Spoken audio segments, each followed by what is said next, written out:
Welcome to the American Athletic Conference on ESPN, a college football Saturday night in Tampa, Florida. Raymond James Stadium, where the Florida A&M Rattlers take on the South Florida Bulls. Welcome inside the booth, everybody. We're thrilled you're here. Drew Felios, honored to have the former New York Jet Lige Douzable alongside me. Also grew up here in the Tampa Bay area. Well, speaking of Tampa and South Florida, is there any college football team that needs a win as badly as the USF Bulls? That was echoed by the coaching staff from USF. They really want to get a win for the morale of this team, for the energy of this team. Hopefully they can try to get a win here today versus FAMU. Both of these teams have one big thing in common. They're still looking for their true starting quarterback. These two guys have dueled it out for the Bulls, Cade Fortin and Timmy McClain. Yeah, Cade Fortin, the veteran, transferred from North Carolina. It was efficient last week, 10-11 started the game. But then Timmy McClain comes in, and the offense really started going that second half versus Florida. And his first week versus NC State had 2 inexcusable interceptions, but this coaching staff loves his dynamic ability and his ability to run the football and throw it down the field. Yeah, it's going to be a really exciting night for him. And for FAMU, same thing. 2 quarterbacks we're likely going to see, and Rayshawn McKay looks like he is going to lead the way. Yeah, Rayshawn McKay, a veteran quarterback. Coach Willie Simmons says the thing about him, he just wants him to be a little bit more consistent. More specifically in the red zone. Last week versus Fort Valley State, bounced back, had a really good game after having not so good a game versus Jackson State, completing 75% of his passes and throwing a touchdown. He knows where to go with the football and how to get it into his playmakers' hands. Very popular amongst his teammates as well. McKay taking the reins tonight for the Rattlers. So it's FAMU and South Florida, and for the Bulls, look for Jaron Mangum to get a bulk of the carries here tonight. We've got the kickoff from Tampa coming up next on ESPN+.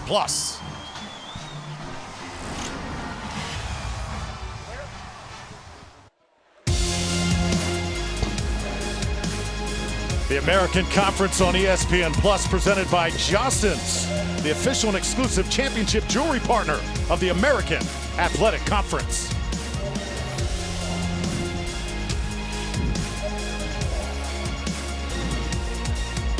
So FAMU ready to take the field. Head coach Willie Simmons in his 4th season. This is truly a program on the rise. He's a legend in Tallahassee. But the big storyline tonight, he's also a college teammate of the Bulls head coach, Jeff Scott. Yeah, and Coach Simmons had a really good story for us when we talked to him earlier this week. He's saying when he was at Clemson, the freshmen came in early before everybody else came into camp, and they had freshman practice and training camp. Well, it was him at quarterback, and Coach Jeff Scott was a receiver. Well, they kind of ran them into the ground that day, and Coach Scott said he had enough. He literally threw his helmet on the ground and was going bonkers, and all the other freshmen were like, well, this is the coach's son and acting like this? I can't believe it. Second year for Jeff Scott at South Florida. 40 years old. His number 1 priority today said we need to play a clean game. And there's the history we just mentioned. These two coaches know each other very well. And ironically, these two teams match up very evenly here tonight. Yeah, talking to Coach Simmons, he talked about it. Usually when an FBS team plays an FCS team, there's a big gap of talent. But he felt like with all the transfers they got and some of the players they got coming back, that the gap of talent isn't that great. And they have a really good chance in this game. FAMU did not play college football in 2020 because of COVID, of course.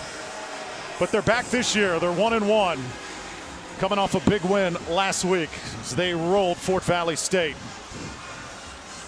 South Florida will receive it here to start, as Brian Batty, the freshman, is back to take it in for the Bulls. And kicking it off, Jose Romo Martinez for FAMU.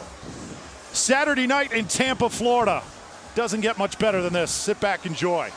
Yes, the fans are in the house. There is a nice contingency of FAMU fans as well. The Raymond James Stadium is rocking right now. 82 degrees, a little bit muggy. That's what it feels like this time of year in September. As South Florida, their offense to take the field here first. So Timmy McClain, the talented freshman. A year ago, he was leading Seminole High School to a state championship. Tonight, he gets the nod, starting quarterback for the Bulls. And the coaches really love his intangibles, how dynamic he is with his feet, and that he has a lively arm. Let's see if he can literally take the bull by the horns and take over this starting quarterback position.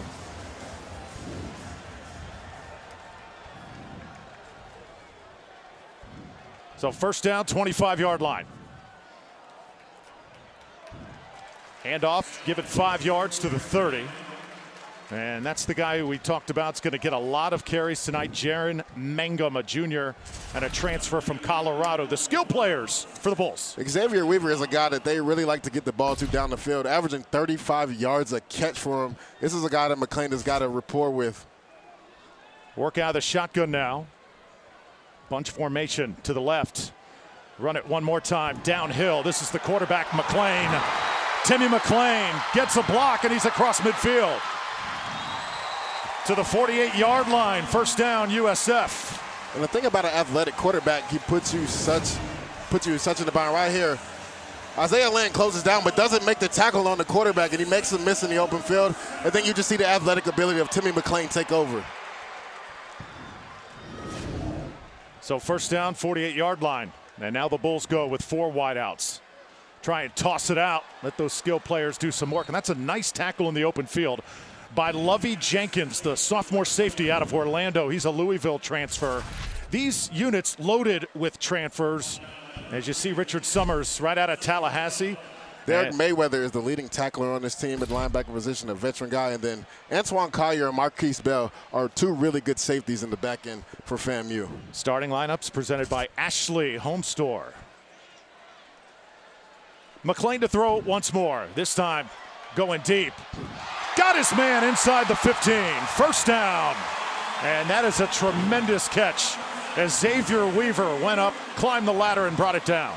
And we talked about him earlier in the broadcast. This is a guy that they feel if they just give him an opportunity, Drew, he can come down with some catches. Right there, throws a 50-50 jump ball on a post route to Weaver, and he comes down with the catch.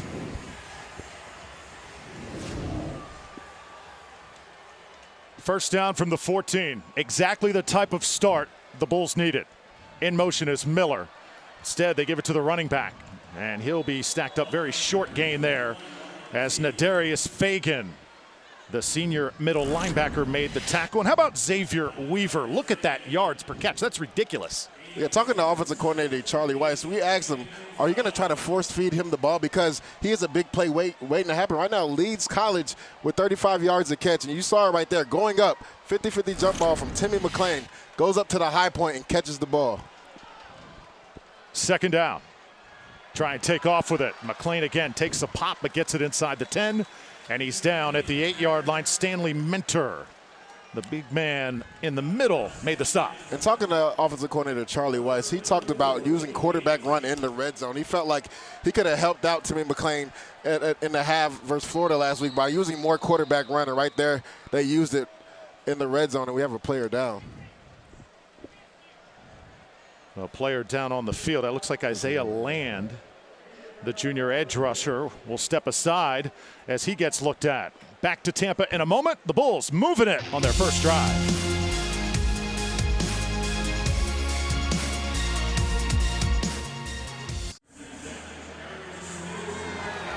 South Florida knocking on the door. Just underway in Tampa. Drew Felios, Lige Douzable. And a third down at 4 now. Got to get it to the 4 to pick up a first down. Timmy McClain at the helm for the Bulls offense. Impressive here thus far. And look for quarterback run. Also look for Bryce Miller in the slot. That's a guy that they really like to go to on third down. Send Mangum in motion, and it's McClain on the keeper. Timmy McClain should have a first down. The ball comes out, though, and the Rattlers have recovered it.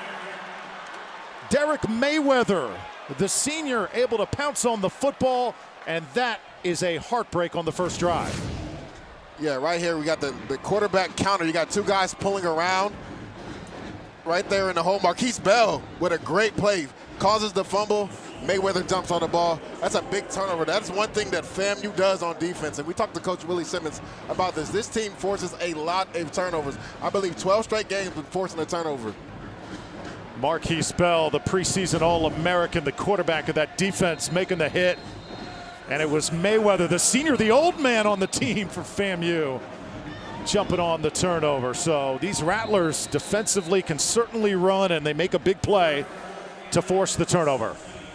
So first offensive series now for the Rattlers and Rashawn McKay. Last week, high completion percentage, no turnovers. He moved the chains as well, good enough to get him to start. He'll fake the handoff and toss it outside, and this one is incomplete. Yeah, right there, they get Ashley Homestore starting lineups. Look at the skill players for the Rattlers. Bishop Bonham is a guy that's not big in stature, but he runs way bigger than his size. A very physical runner and very shifty guy. That offensive line, Keenan Forbes, 77, explosive. He is an All-American.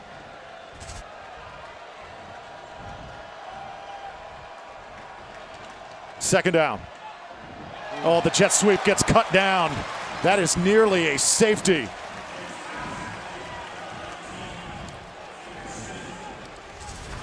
And the Ashley Homestore's starting defense for South Florida. Mangum is a transfer guy that they really are high on at the defensive tackle position. And Dwayne Bowles is the leader on this team. Led them in tackles in 2019, comes back this year. And then Daquan Day Evans is a playmaker at the corner position. Led them in interceptions last year.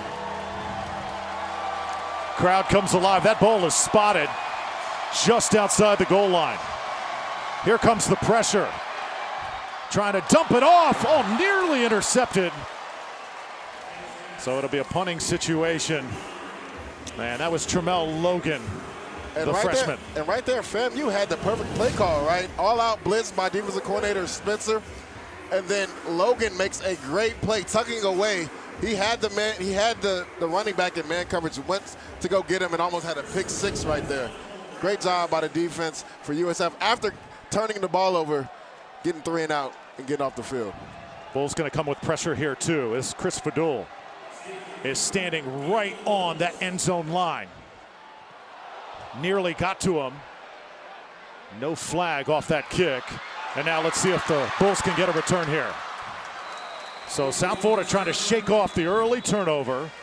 They'll get another chance here. And of course, that's what's plagued this South Florida football team so far. Turnovers as Xavier Weaver puts them in range. Bulls football when we return here to Raymond James Stadium. Still scoreless.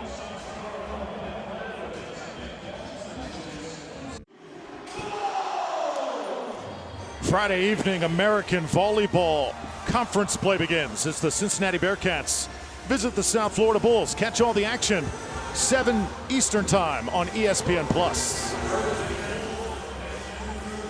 Second possession now for the Bulls offense. They'll have it first down from the 37. And look for the Bulls to take a shot around this area. Usually when teams get around this area, they take a shot to the end zone. Too high safety look from FAMU right now. Timmy McClain fakes the handoff, wants to throw it, goes for that home run, and just overshoots his man. Was looking for Latrell Williams, the senior Tennessee transfer. How about the arm of Timmy McClain? Yeah, it's a lively arm, and that's what Coach Charlie Weiss talked about. He's not just an athletic quarterback. He can throw the ball down the field, and that's part of the reason why he got this start today, because they wanted to move the ball more down the field instead of just dinking and dunking the ball. Second down and 10 after the incompletion. Try and run it. South Florida's got big edge up front. Their offensive line, lots of size out there. That's where they should had the advantage here today, as Mangum just able to get a couple. Yeah, and that was the storyline today. This is a veteran offensive line for the USF Bulls. They're kind of small on the edge. If you look at Deontay Williams and you look at Isaiah Land at defensive end, will they try to take advantage of that with a guy like Jared Mangum and run the football effectively? There's the big man, 73, Donovan Jennings, that left tackle. Third down now, and it's going to be McClain. Again, looking for a block. He's going to be cut down. Well, I'll tell you what, 52, Derek Mayweather came up and really gave him a pop. Right there on that, right here on this zone read, right here. The quarterback keeps it. Good job by 93 playing the quarterback, and then FAMU, Mayweather coming through with some physicality on the tackle. McClain was kind of shaken up by that hit. So this is going to be a 49-yard attempt here for the Bulls from the right hash.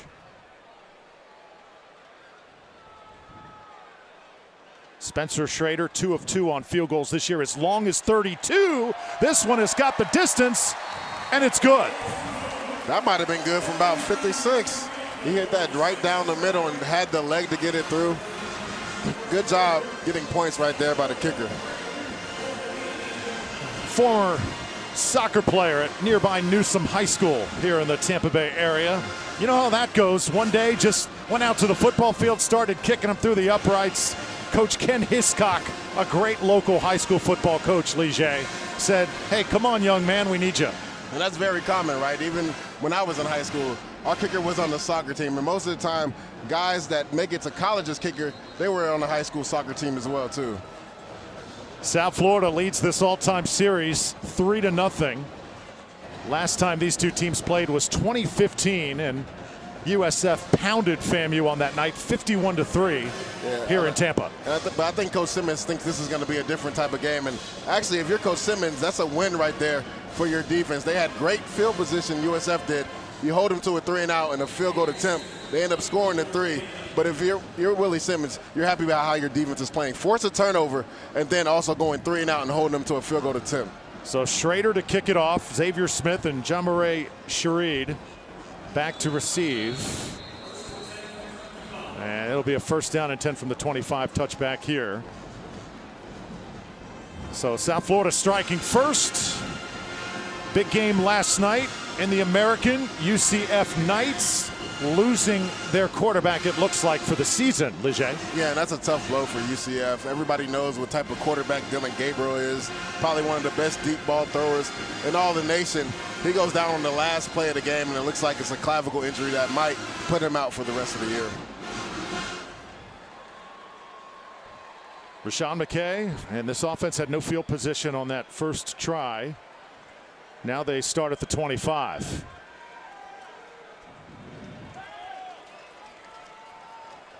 Two wide receivers out to the right. And it's McKay from the shotgun. Hand the ball off. It's run set up nicely, and it's taken near the 30. That's Bishop Bennett, who is averaging, coming into this game, 6 yards per carry. He's a bruiser. Yeah, Bishop Bonham is a short stature guy, but runs real physical. Right there, they run the O play out of the shotgun. He gets 2 pullers in front of him, dives forward for positive yards.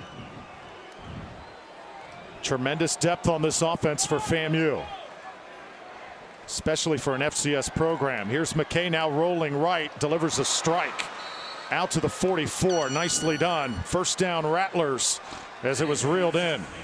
TJ Robinson there to make the stop. Right here, you get the bootleg, you get the run action to the left, you get Rashawn McKay on the move, and then a quick out route by Xavier Smith, who is their preseason All-American, a really good player for them. That's a guy that they're going to try to get the ball to. Had his first touchdown last week. Definitely want to get him more touches here tonight. 1st down, Bulls. Rather, Rattlers with it. Throw it left, and this is caught. Trying to get him in a little rhythm. Oh, nice move as he was able to cut it back and take it near the 30. This guy has got some speed. And that's exactly why they want to get him the ball. Right there, TJ Robinson is in cover 3. He's playing a little bit too far off. Soft cushion. Rashawn McKay just throws the ball quickly to Xavier Smith, gets him in space, and he makes a move. Couple yards on 1st down. FAMU now moving it. Question is, when an FCS team takes on an FBS team, do they have the depth to go the full 60 minutes? And I think this Rattlers team does here tonight.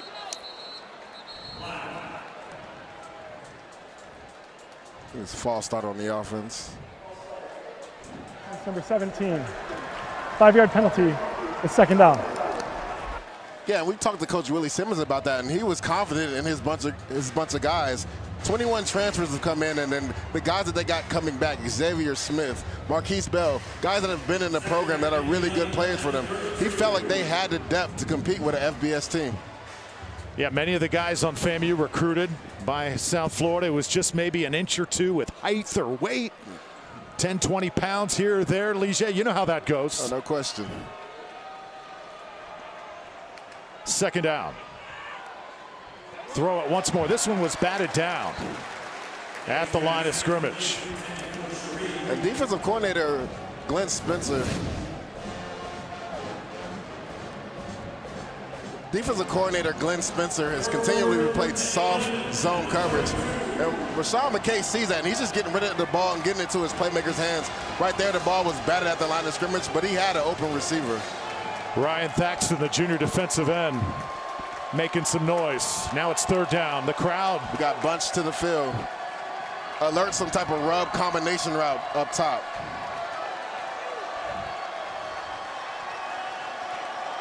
Rattlers need 11. Here comes the rush. This one's incomplete. Was looking for Smith, got it in his hands, but he was well covered by Tramel Logan.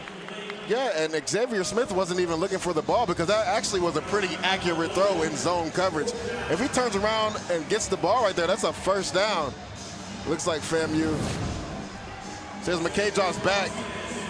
He actually puts that right on the money, but Xavier Smith's not looking for the ball in that zone coverage. That was actually a really good throw by Rayshawn McKay. Xavier Smith has to get his head around. You know, you're the main receiver on that team. The quarterback is going to go to you in third down. So this is Jose Romo Martinez. This is a 49-yard attempt. Can they match the kick by South Florida? This one is up, and it is good. So both kickers coming through here in this first quarter, and we're tied at 3. Just have a feeling it's going to be a good one here tonight in Tampa.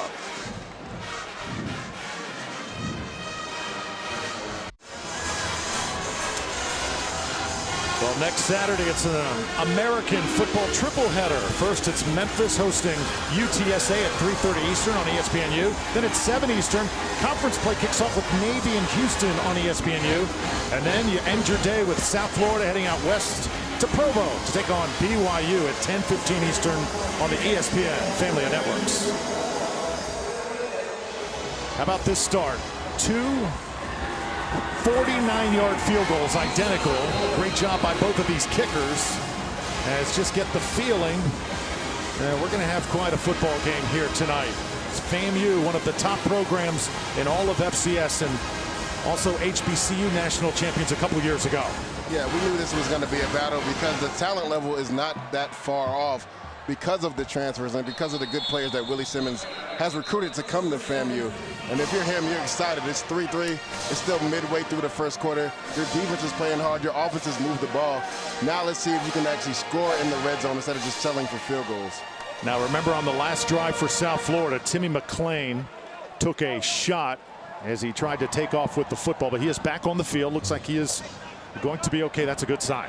Definitely a good sign. They want to get this young quarterback some reps, and they feel like the offense just flows better when he's in the game. McClain 2 of 3 passing so far. He's got 37 yards on the ground. This is sent out. This is a nice pitch and catch. And it's trying to get Xavier Weaver as many touches as possible. And FAMU is going to be simple on defense. They're going to run quarters coverage right there. Defensive back is off a little bit, off of Weaver. Pitch and catch from Timmy McClain. Does a good job making a move and getting the first down.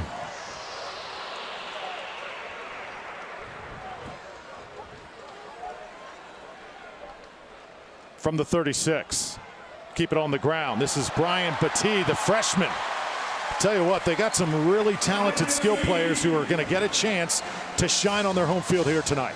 Yes, and Brian Battie is a guy that offensive coordinator Charlie Weiss said we got to get him the ball more too. Right there, he presses up in the middle on zone. FAMU loses leverage on the outside, and he bounces outside for a nice gain and a first down. Doing a good job mixing up the running backs over the middle. This one is incomplete. That ball was screaming. Tell you what, watching Timmy McClain throw live, he has got a cannon. Bryce Miller, the intended target that time. Yeah, this is their slot receiver they really like. They went with an RPO right there, faked the zone and tried to hit Bryce Miller on a slant, just a little bit too hot from Timmy McClain right there. Timmy McClain had 2 interceptions in that game against NC State, but really stood tall against the Gators last week, had that big 44-yard play and connection with Weaver. Now bounce it outside. It's Battie. And he'll take it inside the 40. So going to be a few yards shy of a first down, and we may have a flag here. I believe it's a hold, and we talked about this, the edge being kind of small for FAMU. Would they try to test that edge?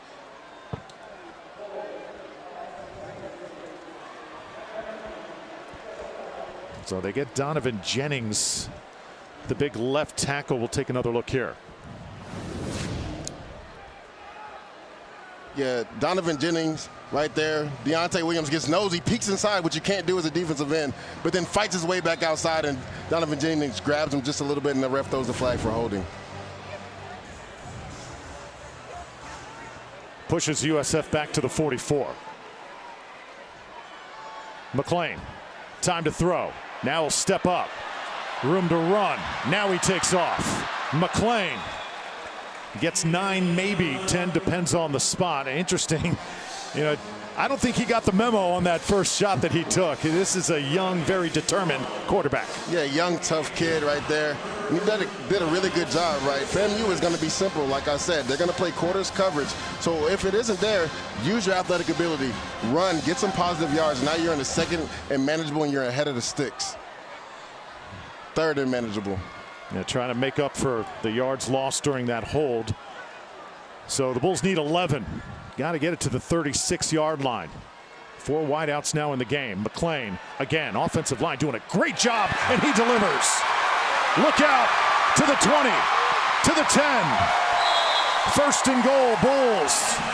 As in stride that time, it was number 9, McClain, able to hook up. Yeah, McClain does a good job reading through the coverage, and then Latrell Williams on this crossing route in this quarters coverage. He waits for him to get open, does a good job getting it to his playmaker, and then in the open field, Latrell Williams makes a good play, and it looks like he may have went down with an injury right here. He's holding that left knee. Latrell Williams, the Tennessee transfer, now helped off the field. Well, that's one thing in non-conference play. If you can get out of there injury-free, easier said than done. Well, that's a tough loss right there if he does not return. Yeah, we're hoping he's all right. Last time USF was down here in the red zone on the first drive, they ended up fumbling the ball on a quarterback counter play. Let's see if Charlie White still implements the quarterback run, or will it get it to a guy like Bryce Miller, who they like usually in the slot, or do they go to their big-time receiver, Xavier Weaver? Looks like he might be out there in single coverage, man-on-man. So far, McClain on point. 4 of 6 passing. First and goal, USF. Now in motion is Dollison. Little eye candy for this FAMU defense, and that's some good hard running. Inside the 5, get to the 3. Spot it right there, it'll be second down. Yeah, and what they do right there with Dollison, running him on the motion, is try to buy the eye candy of the linebackers. They want everybody to look where that motion is going, and then they hit Mangum up the middle on the zone play, and tough runner right there, gets about 3 or 4 yards. See if they go to Mangum once more. And they will. Mangum pushing, surging. He's going to be cut down, though, at about the 2. That's good job by the FAMU defense. 34 got in there. Johnny Chaney, the freshman linebacker. Yeah, Mangum's a big back, 6'2", about 220 pounds. It looked like with that second effort, he may cross the goal line, but a good job by the FAMU defense right here on this simple zone play. Everybody getting to the ball and pushing the pile back. This is a big third down. This could be 2-down territory right here for USF. Here we go. Big play coming up here for the Bulls. It's a pitch. Blocks are there, and it's a touchdown.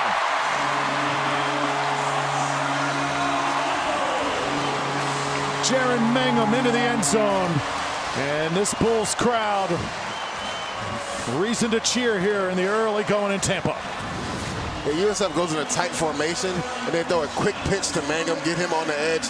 Good blocks by the tight end and the offensive line, and Mangum goes into the end zone untouched.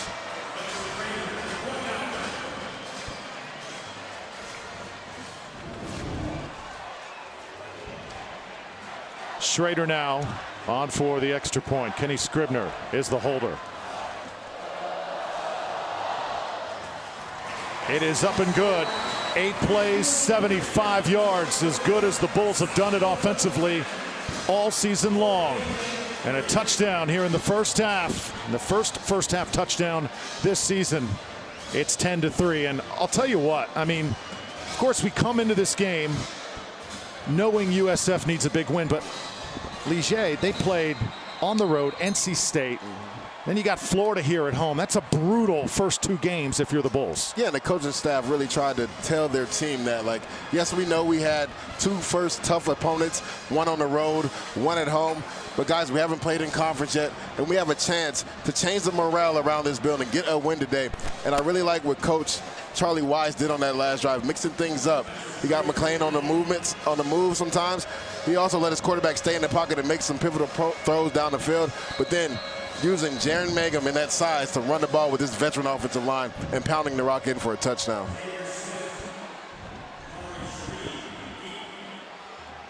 Taken now from the 2. That's good play. And up to the 17-yard line. FAMU will get it back. Great to have you with us here in this week 3 of college football. Boy, it's been a fun season so far, and we're not even in American Conference play yet for the Bulls. It's been a lot of big games already. Today, the Oklahoma-Nebraska game was tight. You see that one-handed interception by that kid? That was amazing. And then Cincinnati pulls the upset. Well, technically they were ranked higher, but pulls the win versus Indiana. That game came down to the wire, and Cincinnati pulled away with the victory. Yeah, Florida, Alabama going at it. Very interesting in Gainesville. First down and 10 now. FAMU trying to get their offense going. And this is going to pick up about 3. Dwayne Boyles Jr., the junior linebacker, the big leader on the defense for the Bulls with the tackle. Yeah, the coaching staff really loves this guy. He was unavailable for a few games in 2020, led this team in tackles in 2019. They're glad to have him back as that leader in the middle of that defense. Senior out of Miami. Second down and 7. USF off coverage again.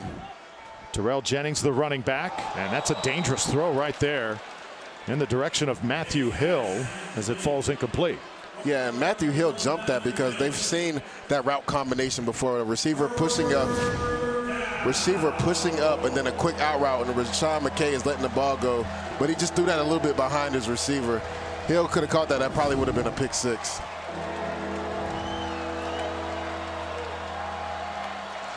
Matthew Hill, another transfer. He came from Auburn. He's got 1 interception so far this season. 3rd and 7. Rattlers yet to convert a 3rd down. Here's McKay. And this one's going to be just shy of a first down as Xavier Smith is on the ground to make the catch. And now punting situation for the visitors. Yeah, defensive coordinator Glenn Spencer went man coverage right there. Xavier Smith turns around on a quick hitch route, but Rashawn McKay a little off with the pass, throws it a little low, and Xavier Smith can't come up with it. Even if he caught that pass, probably would have been short of the first down. Chris Fadul back on the field. His last punt, he was stepping on that end zone line. Xavier Weaver back to return it for the Bulls.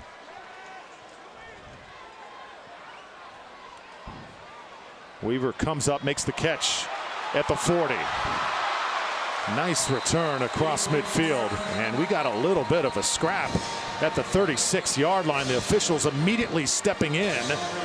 These two teams, remember, very familiar with each other. A lot of these kids played against each other in high school, and there was a little bit of yapping going on in the pregame. Yeah, and I believe 9 players from FAMU are from the Tampa Bay St. Pete area, so these guys are real familiar with each other. Anytime you play another school from Florida, you want to give it your best because you want those bragging rights when you go home for the holidays. So I got to ask you, Lige, you grew up here in Tampa. You ended up going to UCF. Did you have any bones to pick with any universities for not recruiting you that you maybe thought should have given you a look? Well, USF actually recruited me, and the funny story is my mom and aunt went to USF, so I'm kind of like the outlier. I ended up going, cross town to Orlando to enemy lines and playing at UCF. Over a decade in the NFL. Thrilled to have you here for the 2nd straight week. 1st and 10 now. Timmy McClain. A little jet sweep this time and gets Jimmy Horn. Good resilience by Horn that time, the freshman slot. He is a big-time recruit. Once he gets settled in this offense, look out. He's an explosive receiver that they really like. Right here on the speed sweep, they fake the power counter the other way, but FAMU does a really good job with their eyes, not going for the offensive lineman, pulling the other way, and they hold him to minimal gain right there. Going to be a real fun player to watch here in Tampa in the years to come.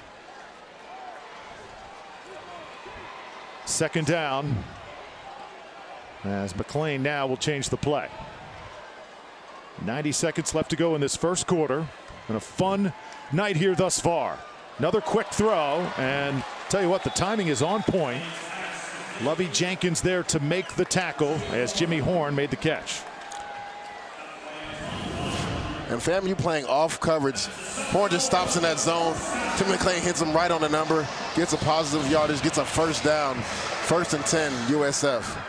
McLean's done a really good job when it's a quarters coverage, being able to get the ball to his receivers and let them make plays for him. Right now, this Bulls offense very much in rhythm.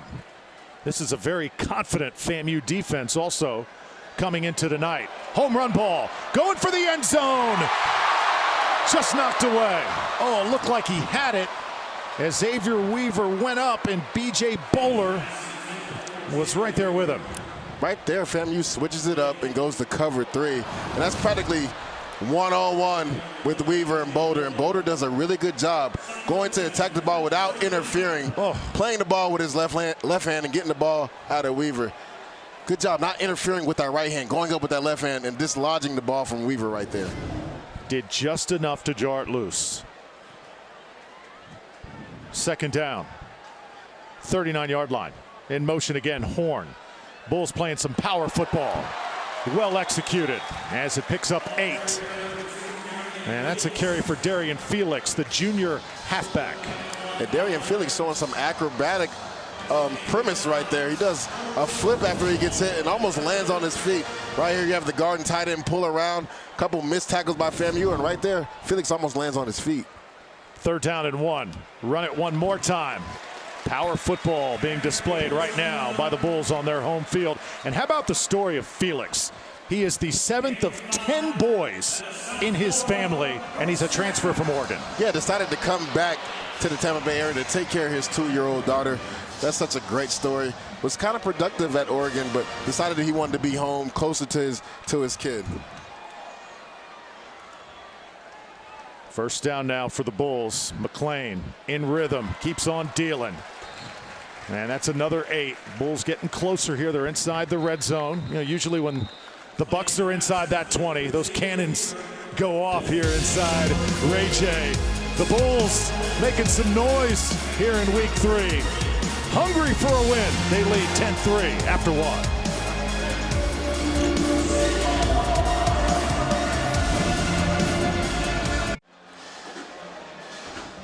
Welcome back to Tampa, South Florida.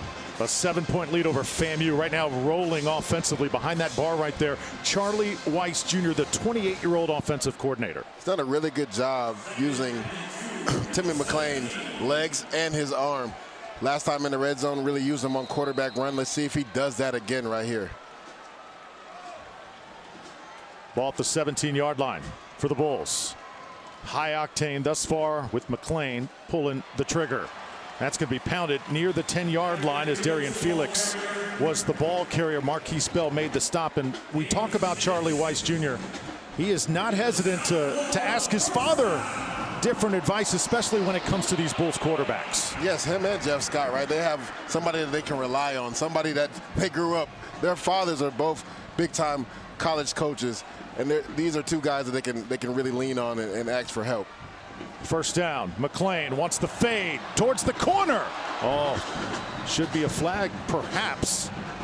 Straquan Butler did not have his head turned around that time. Yeah, McLean left that a little bit short. If he puts a little bit more air on that, Xavier Weaver can go up and make that catch. He does a good job selling the inside fake on the slant. Does a good job right here selling the fake on the slant and then going out. McLean just leaves it short. If he puts that out there by the back of the pylon, that's probably a pitch and catch for Xavier Weaver.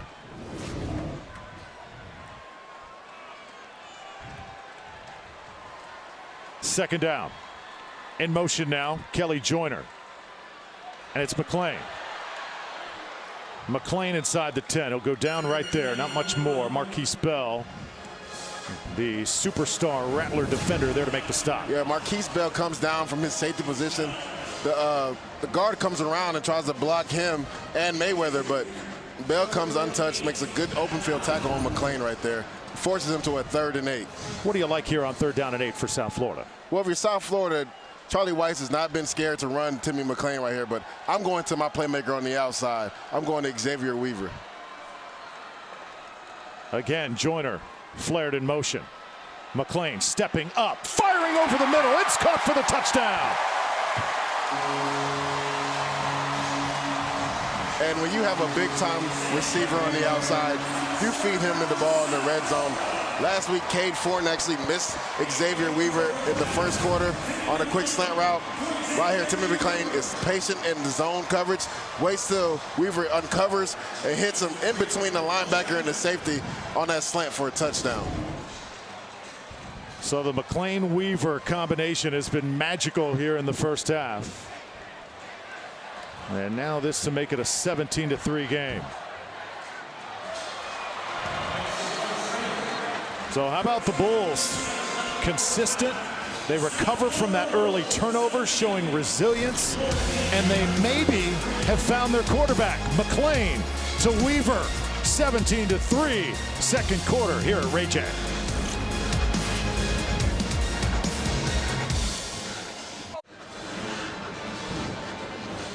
Right now, Xavier Weaver, sophomore wide receiver for USF, has taken over the game. They are feeding him, and he is eating. And if you're Coach Jeff Scott, you have to be excited and enthused how your offense is moving the ball. That's what he talked about this week when we talked to him earlier. He wanted his offensive team to come out and execute. And it just seems like a different team with Timmy McClain at quarterback. And it's not just his legs. It's his ability to throw the ball down the field. Touchback coming up here for FAMU. And mention, has South Florida found their quarterback so far? I know you're really impressed. Yeah, he's done a good job. Besides the one mishap on the fumble on the first drive, he's done a really good job being able to find his receivers in zones. His receivers have done also a good job setting up in zone in some of those soft coverages, getting the ball, and then finding his big play receiver on the outside. Xavier Weaver, he has a real rapport with him. He continues to get him the ball, and he continues to make plays. Watched him play last year in the state championship up in Tallahassee. Oh, is he something? Having a chance to call those games at Doak Campbell Stadium, and the youngster right now shining under the lights here at Raymond James. First down and 10 for this Rattlers offense. Xavier Smith in motion. McKay dumps it off, and this ball will be taken near the 35-yard line. Good play, 8-yard pickup. He's gang tackled there by a pack of Bulls. And that's a really good play by Rashawn McKay, right? Throwing from a different arm angle. The side arm right there to get it to his tight end and get a positive gain on first down. Most quarterbacks would have maybe threw that straight arm and got it batted down, but he did a good job of changing his arm angle, throwing it from the side and getting positive yards on first down. That was Nick Dixon on the catch and run. McKay's got a very big arm, very competitive as well. He's the first guy to practice every single day. He's won the respect of his teammates for sure. And now he'll throw it to the other side, and he'll airmail this one as he was looking for Shareed, incomplete. Yeah, and that one kind of got away from him, looking for Shareed on a quick out route, which should have been a pitch and catch for a first down. USF was in soft zone right there, but he just airmailed that pass. Now on third and short, they need to pick this up because this is a big third down for FAMU. You don't want to give this ball back to that hot USF offense right now. Yeah, I was about to say it. Just feel that FAMU's offense needs to just stay on the field a little while longer at least. Bulls crowd trying to not let that happen. Rattlers run it, and this is not going to get to that marker. They had to get it to the 35, and looks like they're going to mark it down at about the 34. And then Antonio Greer did a really good job on this run read right there. That hole opened up, and he hit it downhill, and he met Bishop Bonnet a yard short of the first down. Good job reading that offensive line and getting downhill and making a physical tackle. That's big Kelvin Pinckney, the senior nose tackle right there.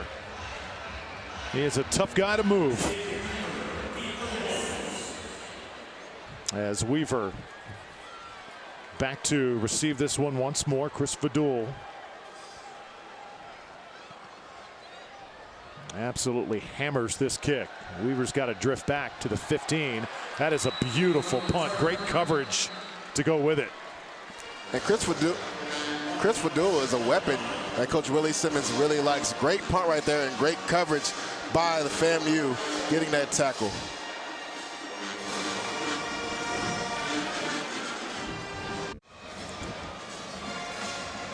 Saturday night here in Tampa, nearby Armature Works, real popular spot here along the river. 17-3 South Florida leads Florida A&M. 12:06 left to go in the first half. Coach Jeff Scott says we have got to find our starting quarterback before that SMU game on October 2nd. And right now, Timmy McClain's making a pretty good case. I would say so. He's done a good job, not only with his legs, but being able to find receivers in the zone, getting the ball to his playmakers, and then his favorite target on the outside, Xavier Weaver, he is force-feeding him the ball. Just got to be careful as he is taken off. And he's taken some hits as Marquise Bell able to wrestle him down. And Deontay Williams a little slow getting up for the Rattlers. Yeah, first Isaiah Land went down, but he came back in the game. And now their other end, Deontay Williams, is down hurt right now.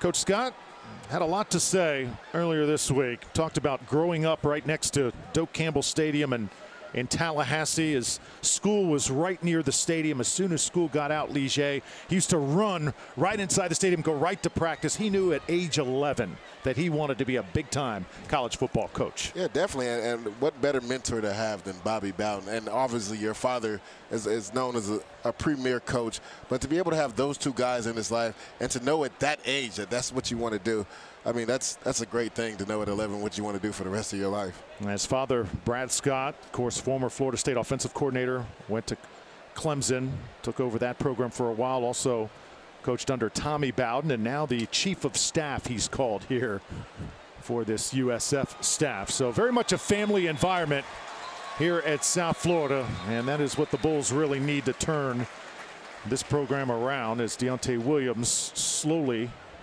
walking off the field for FAMU. And it's good that he's able to get off and run off on the field. Last week was the SWAC newcomer in the league. He had 2 sacks versus Fort Valley State, so he's a guy that can bring some heat off the edge. So 2nd and 4. Line of scrimmage, the 20-yard line. McClain hands it off, and this one's going to be stacked up. Well read, Isaiah Land and Adarius Fagan teaming up for the Rattlers. I'll tell you what, this FAMU defense can run. They showed it on that first drive, but they've been back on their heels ever since. Well, if you look at their first 2 games, they only gave up 7 points in each game. So this is a team that's fast, runs to the ball, and also creates turnovers. They already have 1 tonight. This is a team that's going to play discipline, and they're not going to leave guys wide open in the back end. 3rd down. South Florida got to get it to the 24. McClain not going to get there. Well contained by the Rattlers. And it will be 4th down punting situation coming up as 55 was there for FAMU.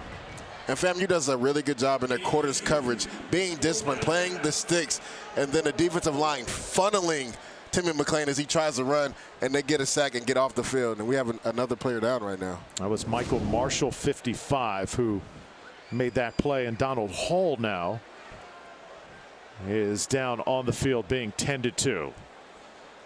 14-point lead for South Florida. Back to Raymond James in a moment.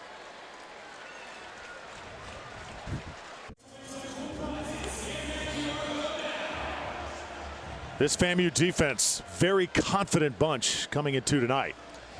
Yeah, co-defensive coordinator Ryan Smith and also Brandon Sharp has this defense playing at a high level. They've already forced 7 turnovers this year. And we talked to Coach Willie Simmons, and he was saying if he could give his defense a grade so far through the first 2 weeks, he would have to say it'd probably be an A- just because of how they fly around, force turnovers, and don't give up big plays. They'll get the ball back here. A very key defensive stand for the Rattlers, as now it'll be taken from the 30. Best skill player for FAMU with his hands on the football, take it up to the 40-yard line. That was Xavier Smith. Yeah, he not only does it at the receiver position, but he's also their kick returner and their punt returner. So this is an explosive athlete. When the ball's in his hands, at any moment he could take it the distance. Hey, Willie Simmons mentioned this is 4th season. Remember, this team did not play football all of last season, so had that showdown very first week against Jackson State, lost by a point, and then rolled Fort Valley State last week. Still trying to sort of figure out who they are and their identity as Rashawn McKay comes out on first down. Rattlers run the ball, and it's power running. We'll get 4, almost 5. As that ball was taken by number 28. Different skilled players here getting a chance to shine for FAMU. Great job by the offensive line on that split zone. They bring a tight end across the line of scrimmage and get positive yardage on first down. You want to stay ahead of the sticks. Now you're in 2nd and 6.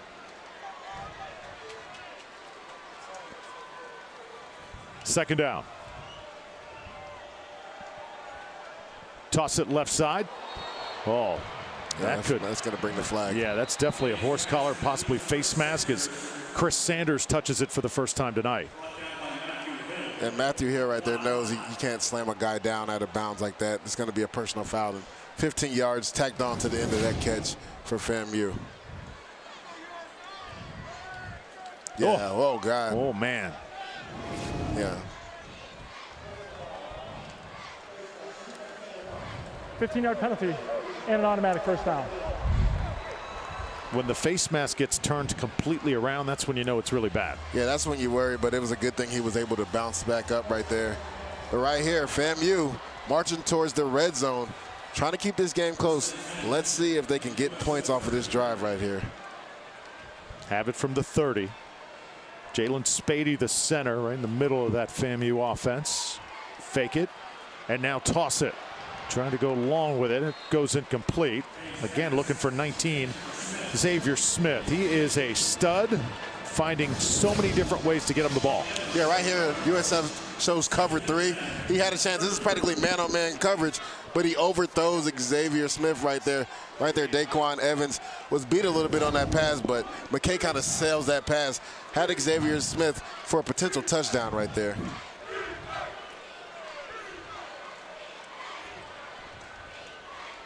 And that goes back to the consistency that Willie Simmons was talking about with Rashawn McKay. When you have an opportunity to make big plays, you got to throw that where your playmaker can catch the ball. Run the football again. More power football by the Rattlers, taken to the 23. And I love the eye candy right there, right? They send Xavier Smith on a speed sweep fake to buy the eyes of the secondary and the linebackers from USF. Then they get a positive yardage on that zone play. Right now you have a 3rd and manageable. Right now I'd be looking for Xavier Smith, my big-time receiver on the outside. Looks like he could be in man coverage. Looks like single high safety right now. Rattlers need 3.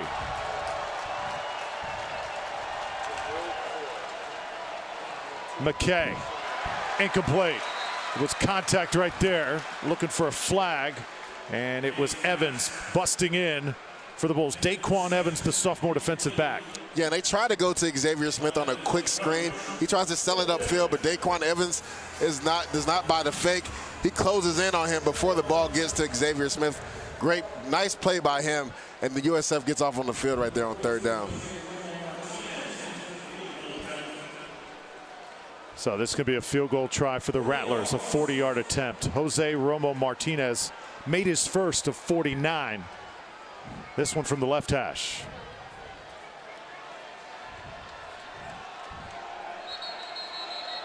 Oh, it looked like the fake was possibly on that time. Oh, he's down hurt. Oh.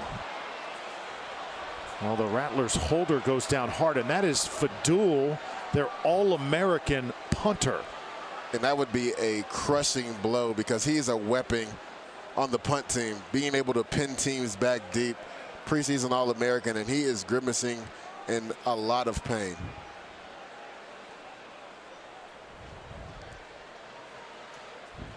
And what makes this extra tough is the whistle had already blown. He decides to pick up the football and looked like he was going to take off that time, and then collided with a Bulls player. Yeah, it's tough. We're hoping that he gets up, but he looks like he's in deep pain right now, grabbing that left knee.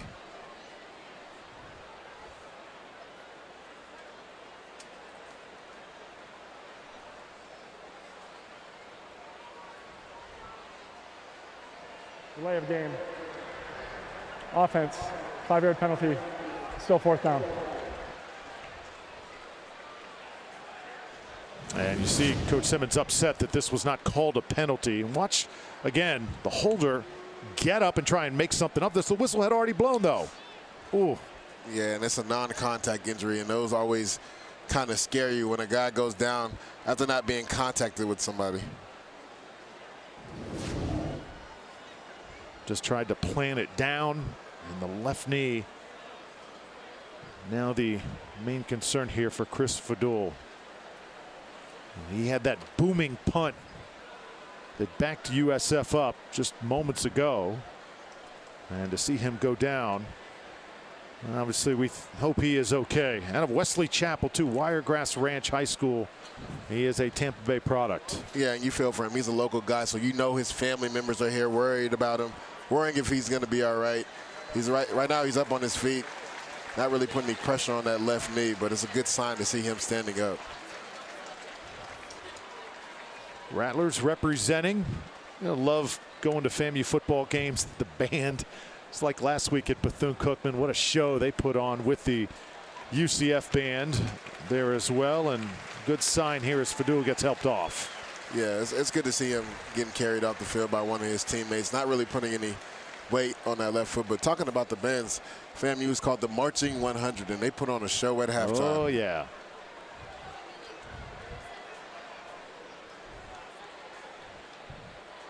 That's a huge loss. He is a game changer as far as field position is concerned. So now this is going to be a 45-yard try with Rashawn McKay, the holder. So you got a new holder here. And let's see how that factors in with Jose Romo Martinez's kick.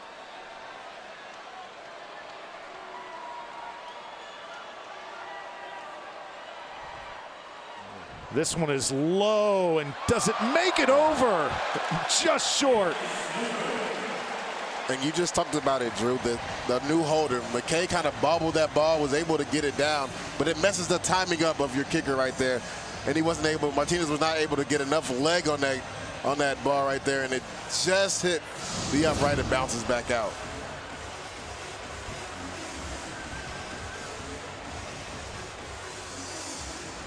You could tell that little split-second delay.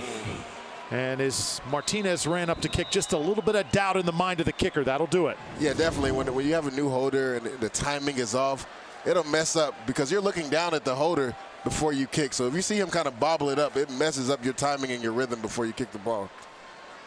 South Florida to take over now from the 28-yard line. Fake it, now toss it. Oh, another well-designed play. Jimmy Horn trying to reel that one in just through his fingertips.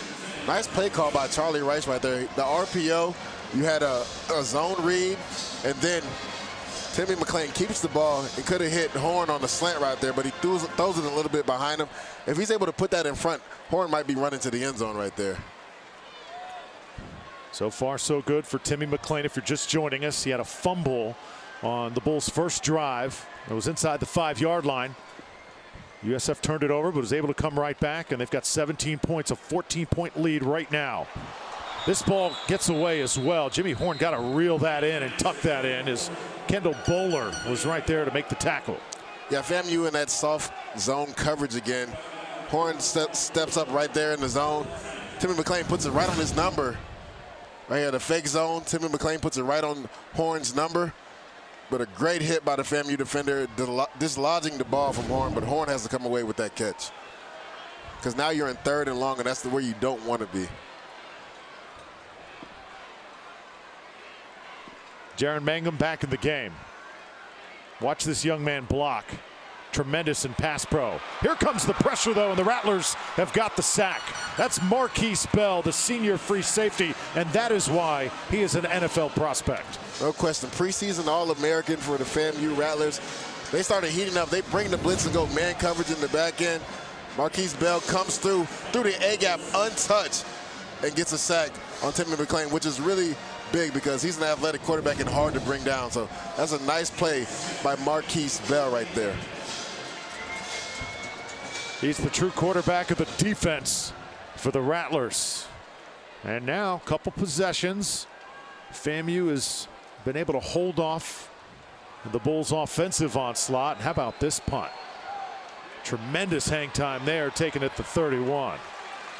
And FAMU will have it for about the 34 with that 14-point lead. 7:41 left to go in the first half. Bulls leading here in Tampa.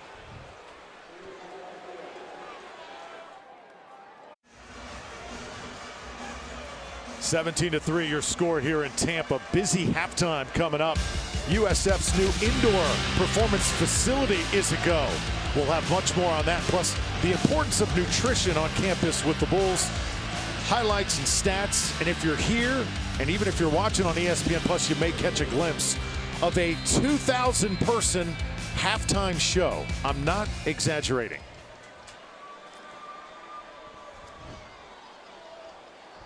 From the 34.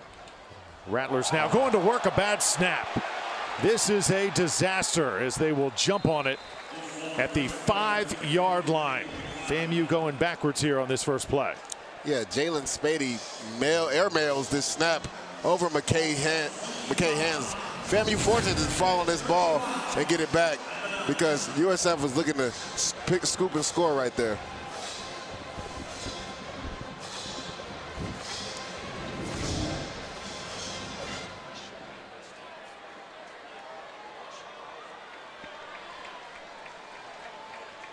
So that's a major loss. And it's going to be second down now and 37 yards. Not the way the Rattlers wanted to start. Not much there on second down as Bishop Bonnet carries it once more. He's been a little quiet so far here tonight. Number 11 made the tackle for the Bulls. That's Dwayne Boyles. And Dwayne Boyles does a really good job reading flow, seeing the zone play, getting downhill, and making a play at the line of scrimmage. There's not too many plays for 3rd and 37. So if you're Rashawn McKay right here, right, just get an easy completion, get your punter some room, and we won't know if, Fado will be able to come back and punt. But whoever punts the ball, get him some room. That way he's not punting out the back of his end zone.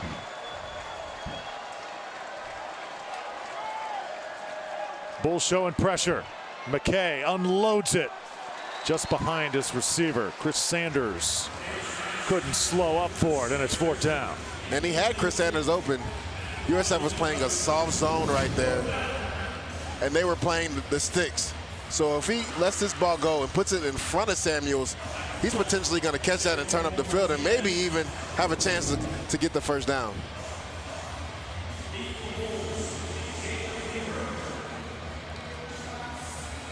So Weaver back on the field to receive for South Florida.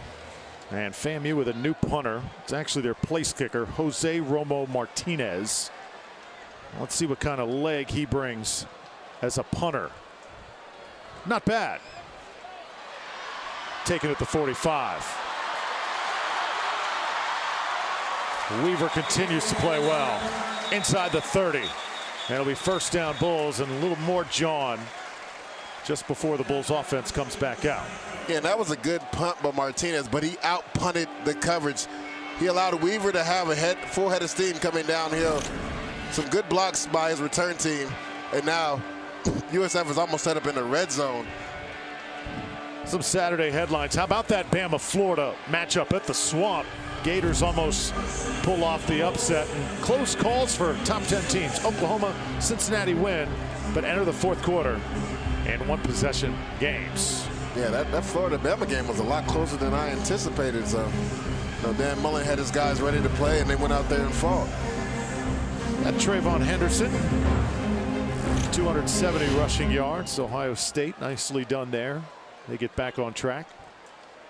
First down Bulls. McClain feeding his running backs, and this is Batty.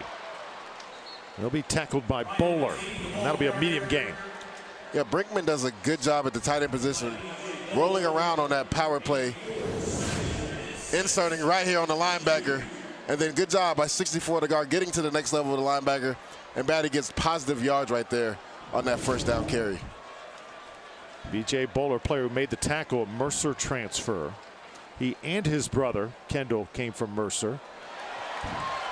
More power football from the Bulls. Brian Batty, the freshman, And you can see USF starting to win in the trenches. Definitely, and again, Brinkman a good job inserting himself in this run play right here. And Batty hitting it downhill, not shaking his feet, hitting the ball downhill, getting positive yards again. Bulls hurry it up. They'll run it once more. Go to that guy again.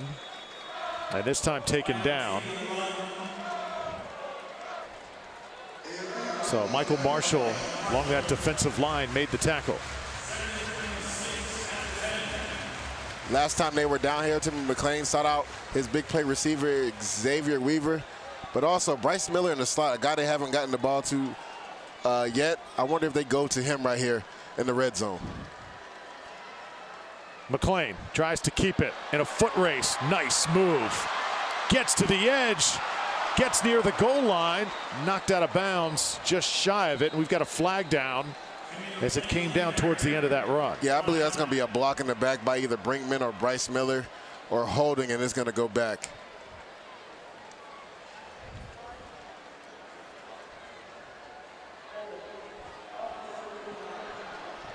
Yard penalty. Still second down. I think you know that because you were probably held a couple times in your day, huh? Yeah, definitely.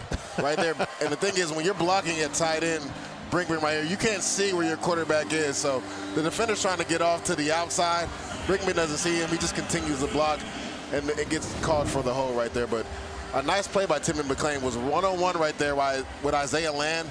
Made him miss in the open field and hit the edge. But because of the hold, USF has to go back. Makes it 2nd and 9, though. Spotted the foul call.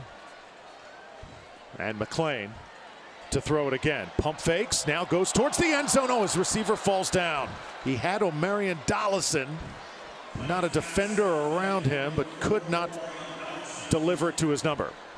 And that's the first time in the game FAMU has cut a guy loose, and Donaldson was wide open, but slips and falls, or it's a sure touchdown pass from Timmy McClain right there. And this would be a big stop right here if FAMU can hold them to a field goal attempt, especially with only about 4 minutes left in the half. Oh, they got him to jump. Free play. Gonna have a free play here. Still on his feet. Timmy McClain trying to work a little magic. Having some fun. Trying to dump it off to Batty. Flag came down. And I think this is going to be an offside. Offside. Defense number 93. 5-yard penalty. Still third down. And if you're on a defensive line, you have to have earmuffs on 3rd and long. You know they're going to go hard count because they want to cut that in half. You're looking at 3rd and 9. Now you're looking at 3rd and 4 and manageable. Now the whole playbook is open. Run is open. Quarterback run is open. And also a quick throw to one of your receivers is open too. Look at Kyle Jackson right there for FAMU. South Florida has caught their first time out of the half. And full timeout. Jeff Scott wants to talk to his team, take a deep breath with a 17-3 lead, 4:03 left to go in the first half. It's the 25th year of football at the University of South Florida, and I know everybody that has supported this program over the years, has the time ever flown by, and they've had great quarterbacks in the past. Talk about the Marquell Blackwells, the Matt Grothries, B.J. Daniels, who came by our booth earlier tonight, and Quentin Flowers was something else as well. Definitely, I remember a lot of those quarterbacks. I played against a few of them, and also when I was younger, I used to come to the games. I stayed at my aunt, went to USF. They had season tickets. So when Jim Levitt was the coach, I used to come and watch some of these USF games, and I used to love coming to the Bull games when I was younger. And Coach Scott telling all of his recruits, this is where you can truly build something. Only been playing for a quarter century. The best is still very much yet to come. So you can either go to a program where they've got 100 and some odd years tradition, or you come here and you make your own history. You make your own tradition. Timmy McClain, exciting youngster. 8 of 15, over 100 yards throwing tonight. Yeah, it's been efficient at times with the ball, being able to hook up with Xavier Weaver, and has done some good things with his legs. You saw that right there, evading on that last play, evading defenders and being able to throw the ball down the field. 3rd down. McClain Little run pass option, and he's able to get it inside the 5-yard line. This should be a first down for USF. Looks like they will measure it. Would be first and goal. Didn't get a great spot, but it is still going to move the chains, and it will be first and goal. And that's what happens when you jump offside, right? You go from 3rd and 9 to 3rd and 4. McClain makes a guy miss in the open field, falls forward for a first down, new set of downs, and now they're at the 4-yard line trying to get 6. Crowd wants a touchdown. Bulls are going to deliver.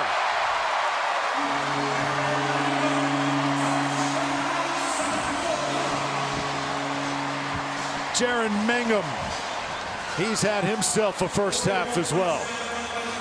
Yeah, this was a guy they wanted to get more opportunities to because of how he played in that second half versus Florida. This is their bruising back, 6'2", 220 pounds, but actually showed some shiftiness right there on that zone play, cutting back to the left and then going over the top of the defensive line for a touchdown. The result of the play is a touchdown. After the play was over, unsportsmanlike conduct, offense number 74, his first of the game. Unsportsmanlike conduct, defense number 27, his first of the game. Those fouls offset. Okay. Well, we told you in our open, Jared Mangum was going to be a factor tonight. We weren't lying. At all. Right here on this zone look at the cutback right here to the left, and then going over the top from about the 2-yard line to make sure he got into the end zone.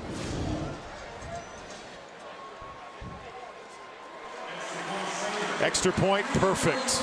Spencer Schrader has been perfect tonight, kicking field goals and extra points. But Jaron Mangum, this is a guy, Lige, that Coach Scott said, watching him in practice, we did not know how good he was. We had to play games to realize what he could do. Yeah, when he was at Colorado, was very productive. But the thing that I liked about Coach Jeff Scott, he said, when you're a transfer and you come in here, we're not just going to put you at the top of the depth. You're going to start at the bottom with freshmen and earn your way. Well, Jaron Mangum has earned his way on the field and has been productive tonight. 7-play drive for the Bulls, capped off with that Mangum score.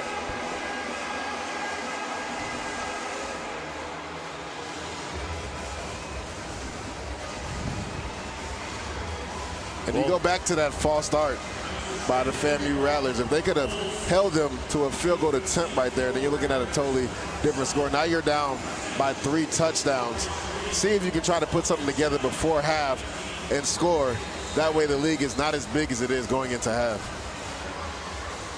And you definitely don't want to go 3 and out and give the ball back to USF with a chance to potentially put more points on the board. Another kickoff for Schrader, and it goes through the end zone.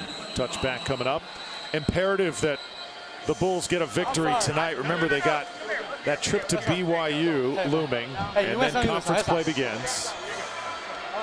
Offensive line having a little fun too. Brad Cecil getting that penalty for the unsportsmanlike, but I think just the enthusiasm, the fact that you're taking care of business, you're executing, you got to let these guys have a little fun. Oh, definitely. And you just feel the energy, right? With Timmy McClain at quarterback, this is just a different team, period. Not only on offense, but even the defense is flying around a lot faster. Rashawn McKay and the Rattlers offense silent for much of this first half. Let Bonnet do some work. Just as I say that, number 1 getting loose. He'll take it near midfield. Dwayne Boyles able to get him down. There is a flag, though, back at the 25. I think it's coming back for holding. It's going to come back. Unfortunate. Yeah, and that was the first explosive run from FAMU. And the thing about Bishop Bonnet, he's not big in stature, but he runs tough. So he gets lost a lot of times behind the line of scrimmage. And right there, had an explosive run caught all the way back. And that's deflating for our offense, right? When you get an explosive play, but it's called back for holding. But you have to go on to the next play. Bishop Bonnet, 8 yards per carry last week. Really would love to get him going, but the problem is when you're down 3 touchdowns, it's tough to try and establish that running game. You almost have to go to the air.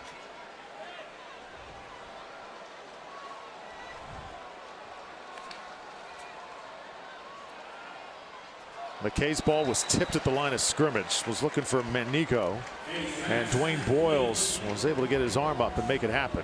Yeah, right there was a run pass option. And Rashawn McKay actually should have handed that off to Bishop Bonnet because he might have got 10 to 15 yards. And I don't know if you saw him on the play. He was jumping up and down in the air right here. If he hands this ball off, look at the hole right there. You're talking about this guy maybe getting 15 yards right there, and then you'll be in second and manageable right there.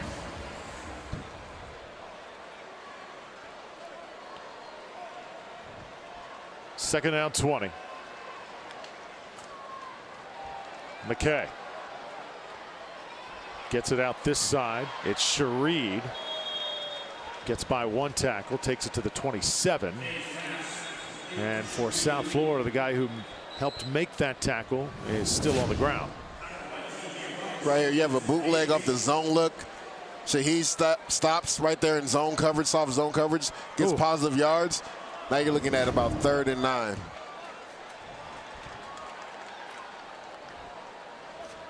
So 2:45 left to go here in the first half. And there's TJ Robinson getting up. The Rutgers transfer helped off for the Bulls.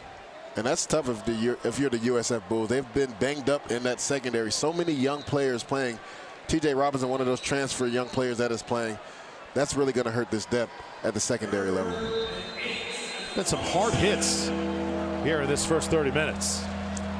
It's been a real physical game out there on the field. But that's what happens when you have two Florida teams playing against each other. You want those bragging rights when it comes down to the holiday times when you go back home. Antonio Greer for the Bulls. Rattlers need 8 on 3rd. McKay's not going to get there. That's Blake Green, the senior nose tackle. He's already got a sack on the season. And right there, Jeff Scott calls timeout to get some time for his offense. Right here, Coach Spencer goes cover 3, zone coverage. McKay can't find anybody. The defensive line ends up collapsing on him and getting the sack. Good job by the linebackers and the secondary playing the sticks right there, making sure that nobody was wide open in front of the first down. Jason Vaughn was in on that play as well. Been real impressed by the Bulls defense in this first half. They have really come with something to prove, and at times in that Florida game last week, I know you're playing against an elite SEC program, but USF was a little embarrassed, and that's something that defensive coordinator Glenn Spencer made clear to us. Yeah, but you love the way they played that second half. Sure. Right? Being able to get 2 interceptions. I believe whole Florida only 3 points the second half and outscoring. Oh, we have a block. Flag going to come down as FAMU will down it near the 45. And we got more players kind of jawing there. Referee's right there to step in between. Now, I'm not sure if he overshot the punter on that, or did he still get a piece of the ball? Because they threw the flag as if he ran into the kicker. But if you tip the ball, it's not a penalty. Well, that's certainly what this officiating crew is looking at right now. Head referee tonight is Tim Rich. The umpire's Mike Powell. And the head linesman is Adam Loudon. There is no foul for roughing the kicker. The ball was tipped. Turnover on downs. Right here as Martinez gets ready to punt it. The USF player does a good job of selling out and getting a piece of that ball before running into the kicker. So they pick up the flag because he got a piece of the ball before. That's an ugly spill by Martinez right there.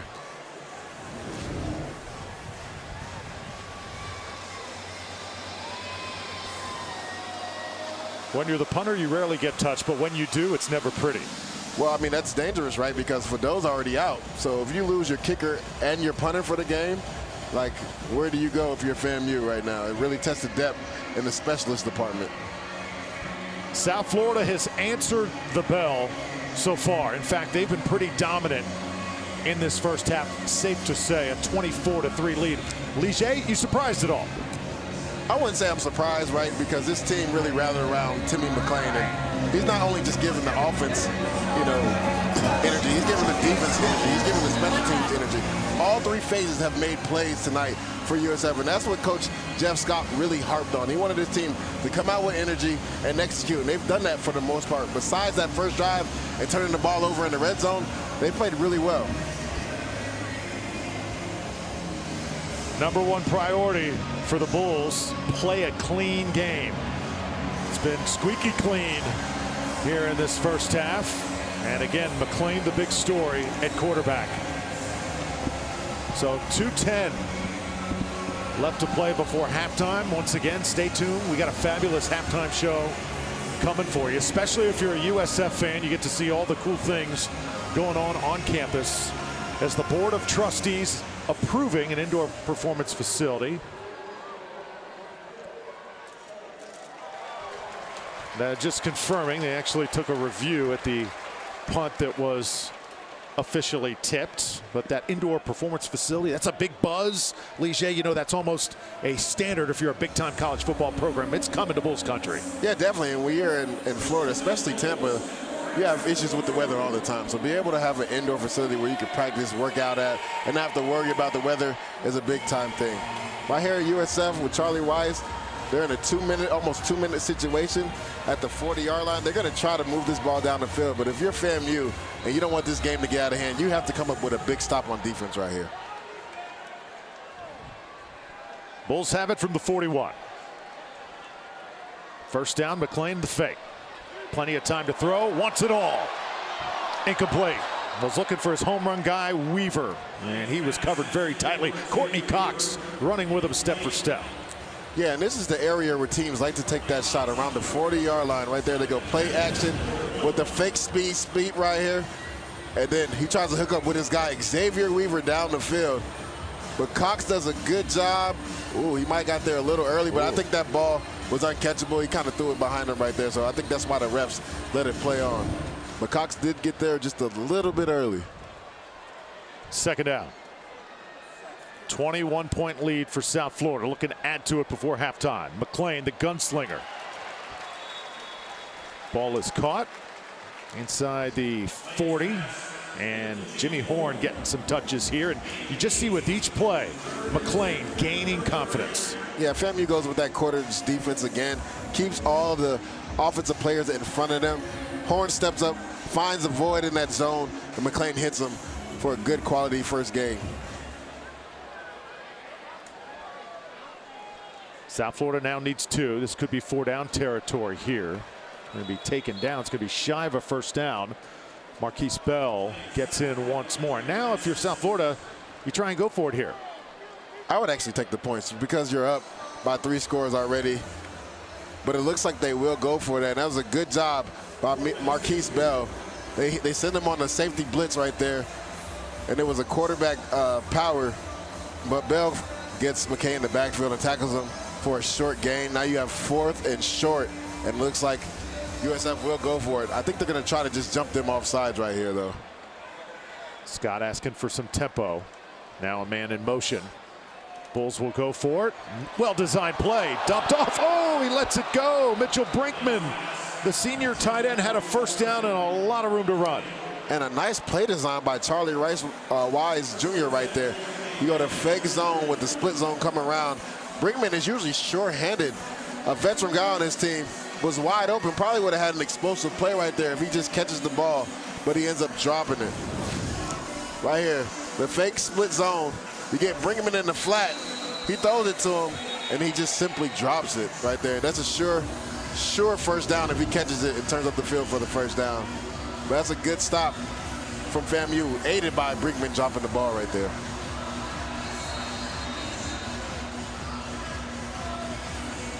All 3 timeouts intact for Florida A&M, so a chance for the Rattlers to make something happen here in this final 45 seconds. Yeah, alert, draw, or screen on this first play to see if they can get the offense going, and then watch for the tempo by FAMU.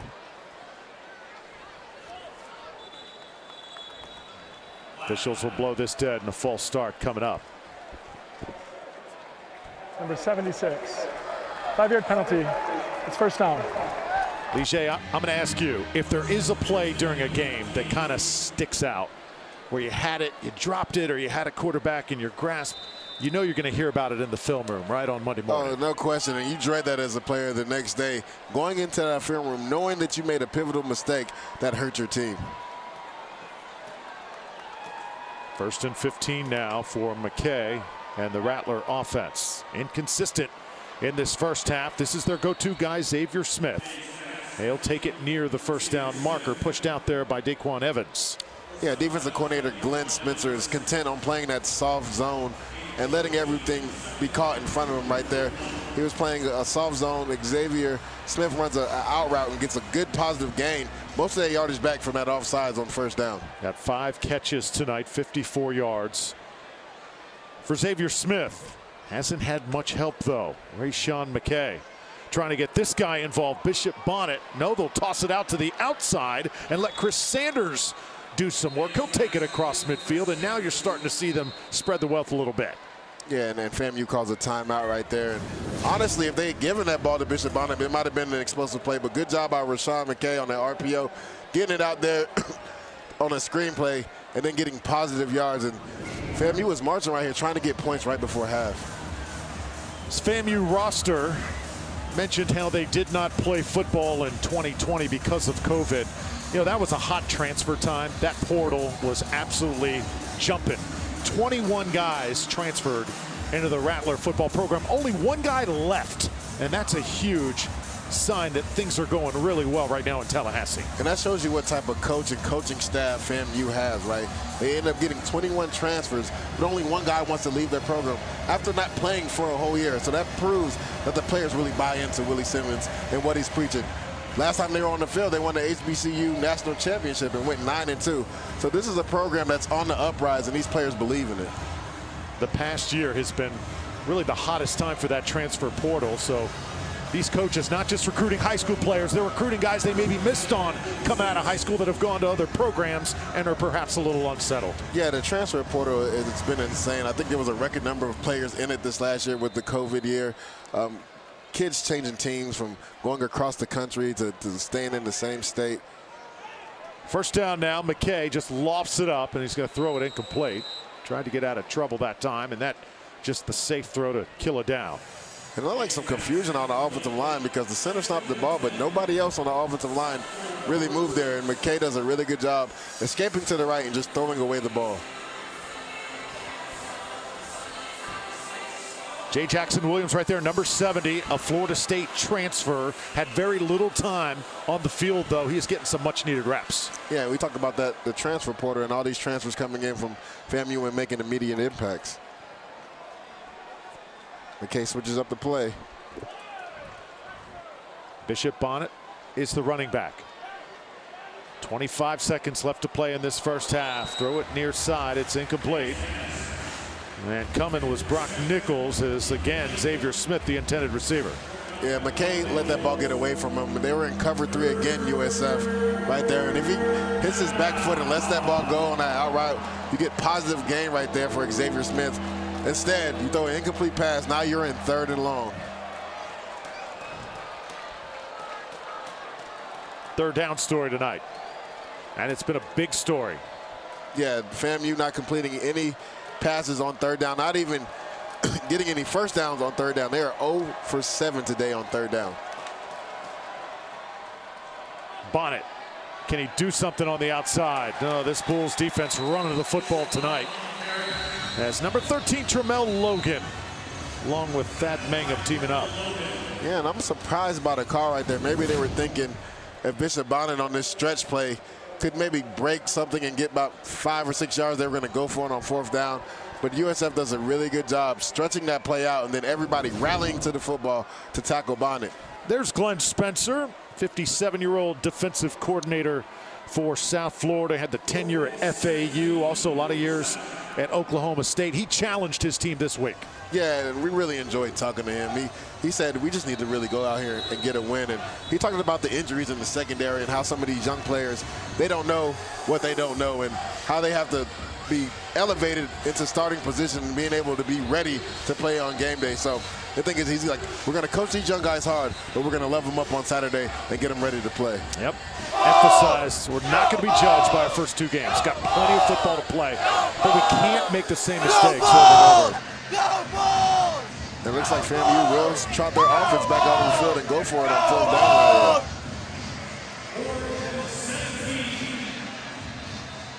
So Rattlers got to get to the 36-yard line. as the ball spotted at the 47. Back to throw is McKay. Far side, got a man out there, it's caught. Clock will stop with 8 seconds left to play in the half, and the Rattlers not done just yet before halftime. And that's a big-time throw by Rashawn McCain. That is the void in cover 2. He's able to get it over the soft corner right there before the safety comes over. Nice catch by Xavier Smith. And now if you're FAMU, you might want to take one shot at the end zone before trying to roll on Martinez to kick a field goal. That's the tricky thing right here if you're the Rattlers.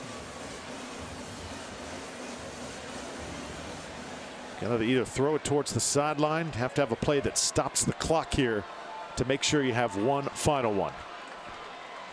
McKay, here comes the shot towards the sideline, and this is incomplete. 2 seconds, and we should see a field goal try now, and they will bring the kicking team on the field. And that was a smart play by Rashawn McKay. They drop back in quarters coverage. There's nowhere to go with the football. Just throw it out of bounds. Give your team an opportunity to get points right before half. So if you're just joining us, trouble on the special teams unit for FAMU as they lose Chris Fadul to a knee injury. He is the holder, so not able to be on the field. And we're going to have a new holder here for the Rattlers. Jose Romo Martinez. This is a 44-yard attempt. And the kick is up, and it's just off. And that has been the story tonight for FAMU. In the red zone, not being able to come away with points. We have a scuffle on the field between USF and FAMU right now.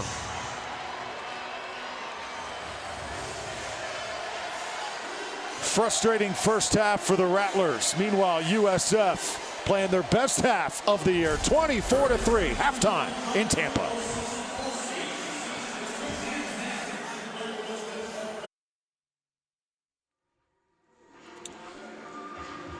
It's halftime here in Tampa. Hope you're enjoying FAMU versus USF. I'm Drew Felios. They are so excited near campus as brand new facilities are very soon coming to Bulls Country. This is something for our entire USF family.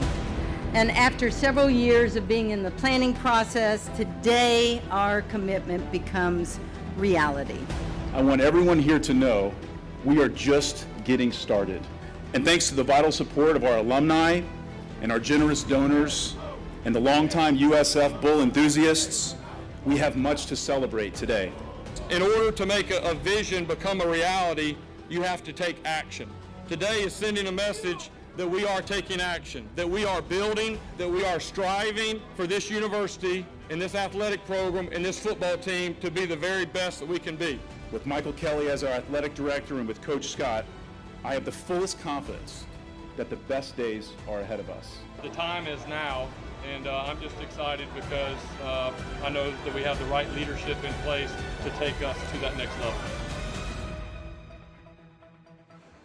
So the indoor performance facility soon to become a reality, and what has already transpired, brand new digs for the Bulls of South Florida.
Well, congratulations to everybody involved in Bulls football, especially the alumni building the foundation of this program.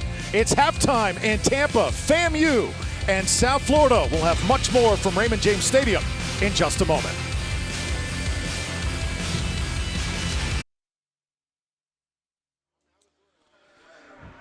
Halftime in Tampa, FAMU taking on South Florida. Hope you're enjoying our coverage on ESPN+. You know, more and more throughout collegiate athletics is the emphasis on nutrition. That is certainly felt on campus at USF.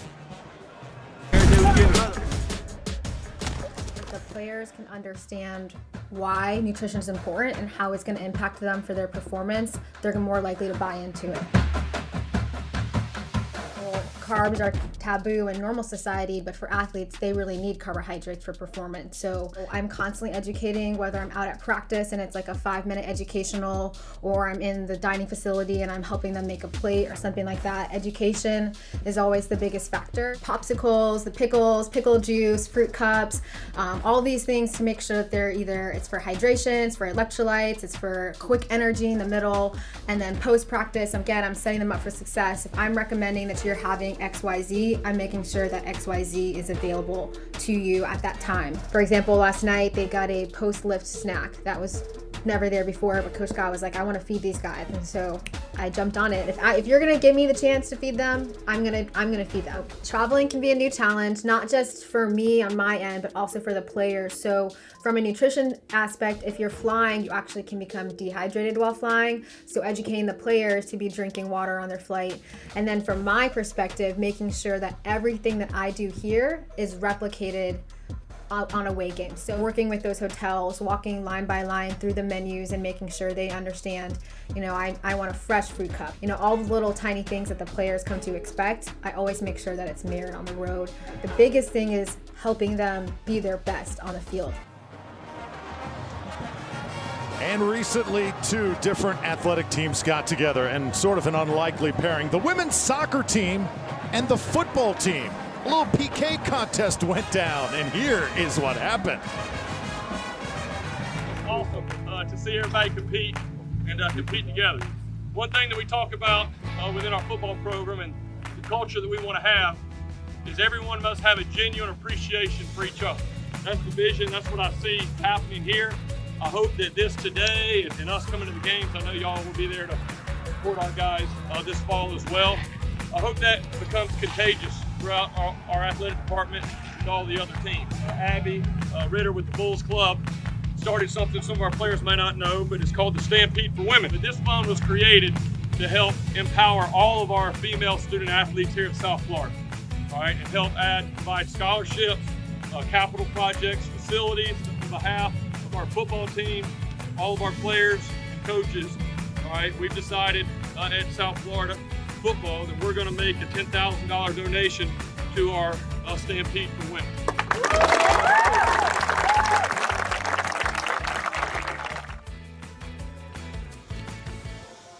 Such a great family atmosphere with USF Athletics. FAMU and USF will have first half highlights and stats coming up right after this on ESPN+.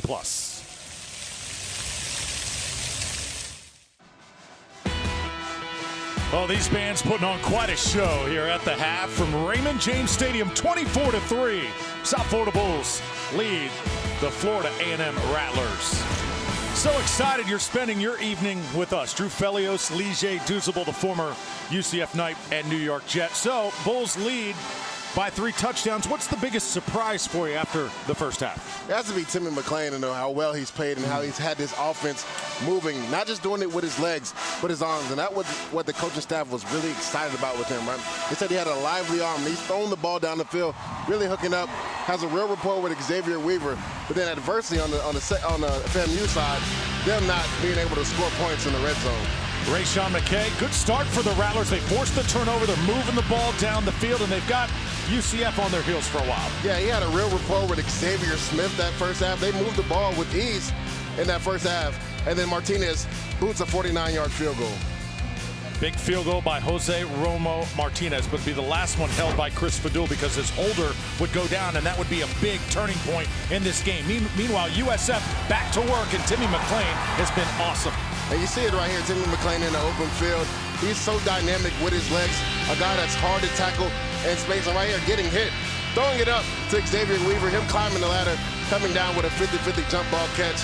And again, right here, showing the legs. Zone coverage by FAMU. He takes off, gets positive yardage, staying ahead of the sticks. And then Jaron Mangum, a guy that we talked about in the pre-show. This is a guy that Jeff Scott wanted to get the ball to more, scores a touchdown, finds his favorite receiver, Xavier Weaver on the slant route, and then back to Jaron Mangum right here, showing you that 6'2", 220 pounds, jumps over the line and scores a touchdown. Really nice footwork, and McClain looking more and more like the leader of this offense. Our first half stats brought to you by Geico. What stands out?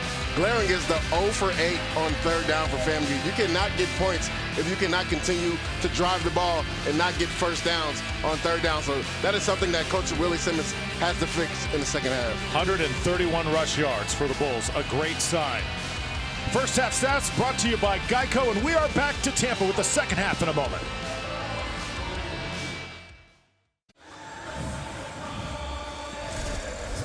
Welcome back to Tampa. 24-3, South Florida leads Florida A&M. Entertaining first half if you're a South Florida Bulls fan. And I think a little bit of relief as well. Some nice rhythm with the offense and the defense. Great angles they've taken, good intensity, feeding off this crowd here at Raymond James Stadium. Kick is going to be taken in the end zone and brought out by the Rattlers. So this is Shareed, who is dangerous if he can get into some space, and it ends up being a nice return. A flag does come down, though, at the 30. Yeah, he kind of hesitated when he first caught the ball as if he was going to take a knee, but then squirts out of there and gets a positive gain on that kick return, but it looks like it may be coming back for a hold. During the return, holding receiving team number 34. 10-yard penalty from the spot of the foul. It's first down. So if you're just joining us, one of the big storylines in this game for FAMU was the loss of their punter, Chris Vidul, who is also the holder on special teams. Speaking of holding, there's a hold right there on the return, so the ball's going to go back. But that injury to the holder eventually affecting kickoff and field goal tries by the Rattlers, and they easily could have another 6 to 9 points. Yeah, it's a trickle-down effect, right? Your punter goes down. Now your kicker is not only kicking the ball, but he's also punting the ball. So first down for FAMU. They'll take it from the 18. McKay dealing, hits his receiver on the outside. That's David Manigo, the junior wideout. He has got really big body. Continue to add to it. The coaching staff loves what 85 can do. And that's a nice first play right there by Rashawn McKay. Quick out route by Mandingo right there, and he catches him. He was actually the second leading receiver 2019 for FAMU, and comes back this year. But Rashawn McKay getting in a rhythm, getting the ball out of his hand, getting a nice completion on first down.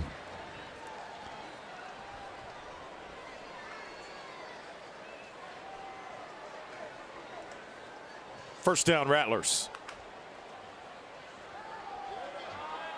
Quarterback keep this time. It's Rashawn McKay. He'll have some open real estate, and he'll slide down after a 9-yard gain. Let's size up the QB comparison so far in this game. Yeah, numbers actually aren't that far off, but McClain has done more as far as getting his team to score points instead of settling for field goal attempts. Rashawn McKay had a few big completions right before half, but then the kicker misses the field goal, and FAMU doesn't get any points off of it. Second down now, call it 3. Rattlers moving it, needing some points here. Nicely done over the middle. That ball was drilled. Evans there to make the tackle, but it's a catch for Xavier Smith. And he's got a real rapport with Xavier Smith. Really on that first drive was going to him, and now FAMU hitting some tempo after completing a couple passes. Rattlers run it once more. And this is number 28, Jalen McLeod, who got some good playing time in the first half, as Vincent Davis was there to make the stop. Fast tempo here for the Rattlers. Try and swing it out. He needs a block. Going to get one. Cut it back. And close to another first down. It's Smith again, and FAMU is on the move. Yeah, good job. You got a run-pass option with a quick screen to Smith. 81 does a good job blocking the initial defensive back.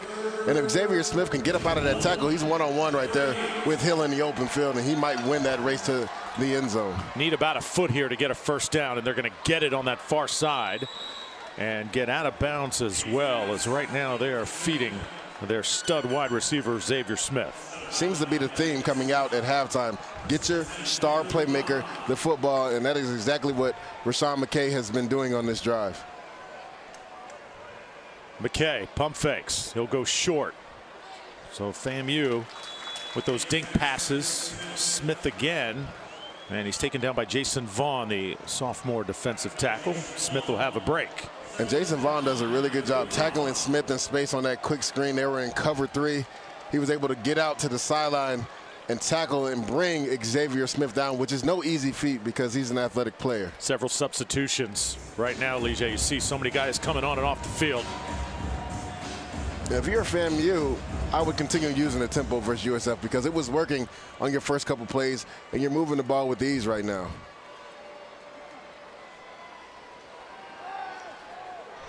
Tipped away, incomplete.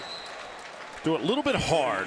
Looking at Manigo, Daquan Evans was there on the coverage. But that was actually a really good throw by Rashawn McKay right here. They're showing the RPO action. He hits him on the slant, it hits him right in the hands. May have been a little hot, but as a receiver, you have to come down with that pass because instead of being 3rd and 9, you're looking at 1st and 10 if you catch that pass. 3rd down and 9. This could be 4-down territory also if you're FAMU because you simply need points here. Yeah, being down by 3 scores, 21 points. You figure as soon as they cross the 50-yard line, if it's 4th and manageable, most likely they're going for it on 4th down. Rayshawn McKay, time to throw. Offensive line doing a good job protecting. He delivers a strike to Shareed, but that is going to be just shy of a 1st down. Needs about 2 more yards to move those chains. And Coach Willie Simmons will keep his offense on the field. Right now thinking, we're down by 21. We need 7. We don't need 3 right here. And last time, Rashawn McKay made a big-time play right before half on 3rd and long, was able to get it to Xavier Smith. From him, that's who I'm looking for, my big-time receiver. He's right now in the slot. Let's see if they run some type of combination route. Looks like single high safety might be man coverage from USF. 4th down. Rattlers want to throw. They'll go for the fade. They're going for it all, and it is dropped. Looked like it was in the hands of Xavier Smith. He couldn't hang on. T.J. Robinson was running with him step for step, and it'll be a turnover on downs. And they had the matchup that they really wanted. So South Florida, another defensive stand. They'll get the ball back when we return to Tampa.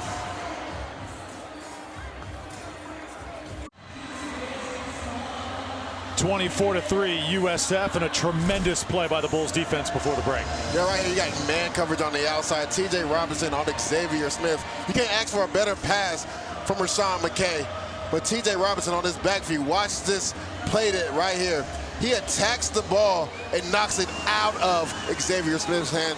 Great job right there by T.J. Robinson, getting South Florida off the field on 4th down. Bulls get the football back, and it's McClain. This time he'll take a couple yards and take the slide, and there you take a look at T.J. Robinson, a freshman defensive back transferred from Rutgers and making an early impact in that secondary. Yeah, was beat up earlier in the game, but it's good to see him back on the field and making a big play on 4th down for his defense and getting them off the field. So after a 2-yard pickup by McClain, it's 2nd down and 8.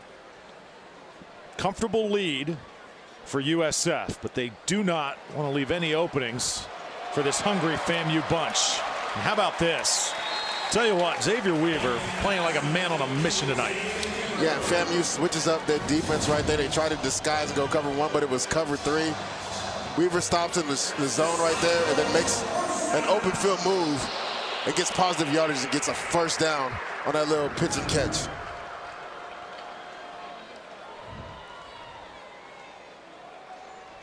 .77 yards night for Xavier Weaver, and now the running game getting going.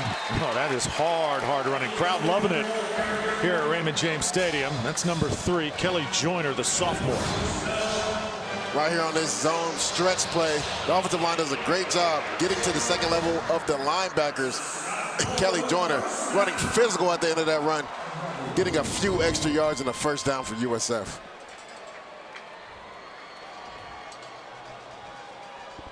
Fresh set of downs for the Bulls.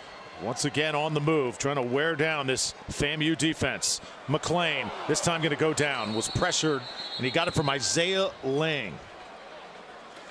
Isaiah Land, the edge rusher, playing really, really well. So here's the South Florida drive chart. Remember, it started rocky Lige, but you love the way they settled in after that. Yeah, they moved the ball with ease and got down to the red zone, then fumbled right there near the goal line, but then field goal, touchdown, touchdown, and then punt, touchdown, and we'll see what they do right here. Second down, now 19 after the loss, and now McClain trying to get those yards back. Goes far side.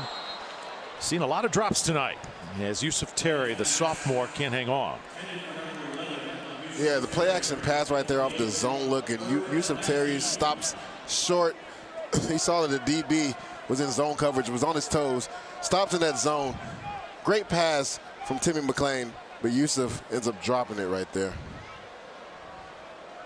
What does South Florida want here on 3rd and 19? Well, on 3rd and 19, you don't want to make any ill-advised throws. But if I'm Timmy McClain, I'm looking for number 10. He's been my playmaker all night, and he's taking a shot to him right now. Why not? Oh, again locked up with the defensive back as B.J. Bowler was trying to hang with Xavier Weaver. Official was right there, no flags. Yeah, a lot of hand fighting, but I think it was a good no call right here. As Timmy McClain steps up, tries to buy the safety's eyes, then goes to the one-on-one matchup. Some hand fighting, but I think that's a good no call. Oh, they are grabbing, hand fighting. Close, but I like it as a no call right there.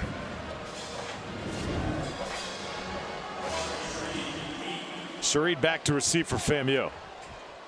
Rattlers still with some hope as we approach the midway part of the 3rd quarter. This ball will head out of bounds inside the 10 as players continue to battle on all parts of the field. There has been John tonight. You can tell these two schools have some history. A lot of these young men played against each other in high school. Bulls with a 3-touchdown edge.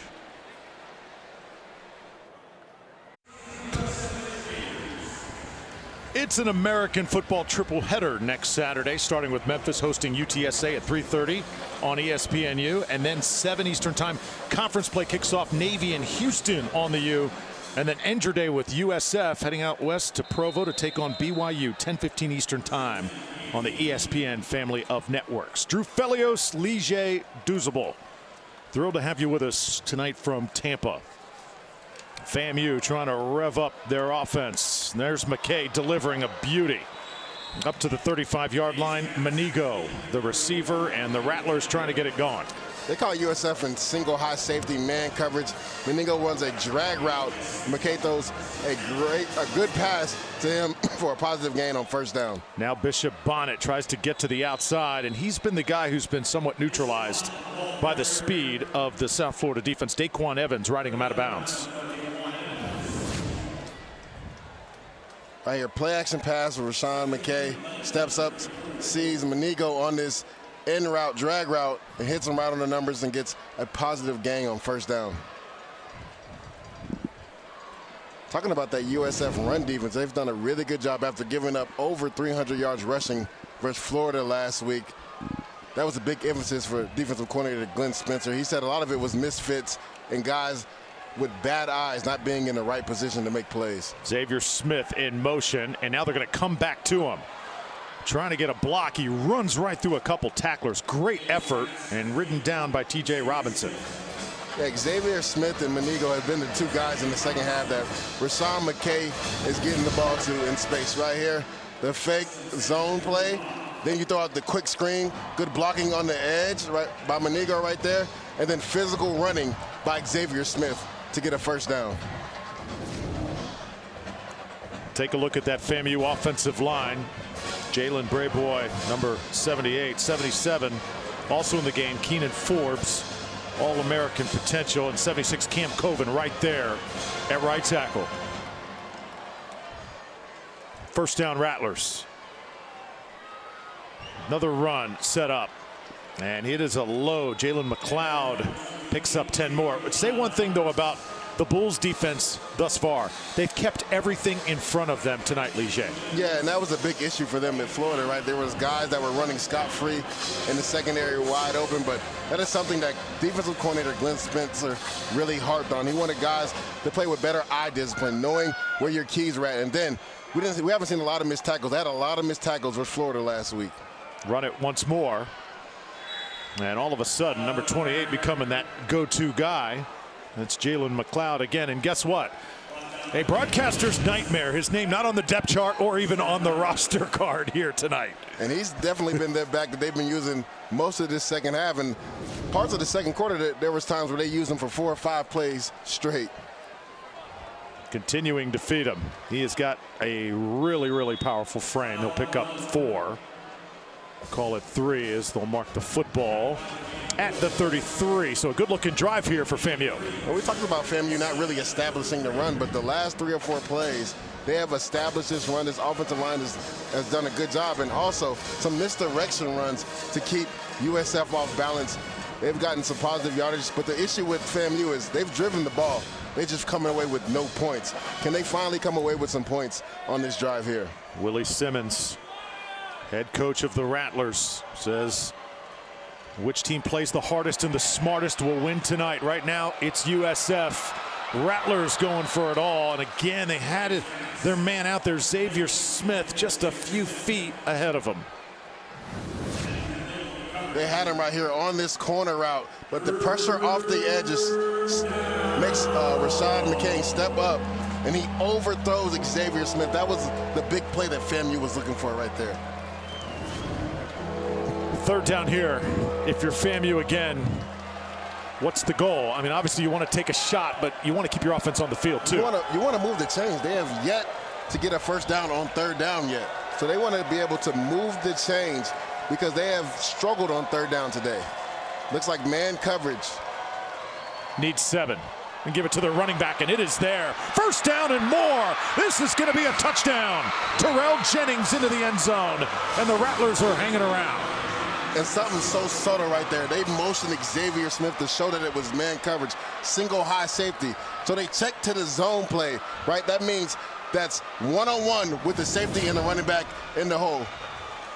Good job by the offensive line on this zone play. And right here in the open hole, that's one-on-one. Jennings versus Hill in the middle of the field. Most of the times, the running back is going to win that matchup. Nice call by Willie Simmons and his coaching staff to get into the end zone right there with Jennings at running back. Jose Romo Martinez on to make this a 14-point game.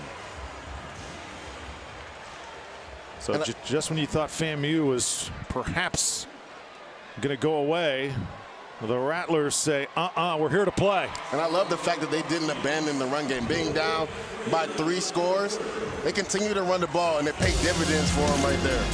Young man out of Jacksonville, the sophomore Terrell Jennings, sets it up perfectly for FAMU. 24-10 here in Tampa.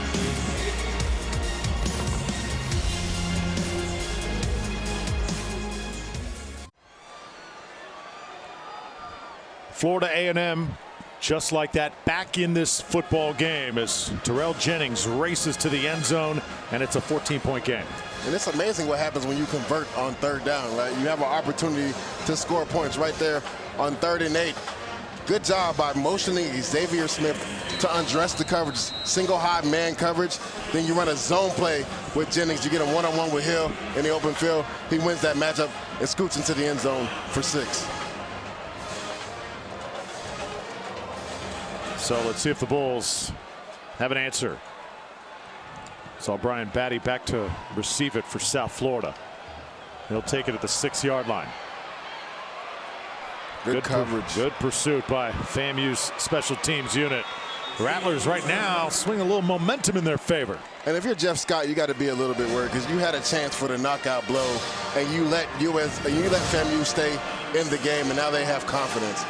Good job by everybody being in their lanes and then attacking the ball carrier together, pinning USF deep in their territory. You tell me, how much does confidence matter at the collegiate level?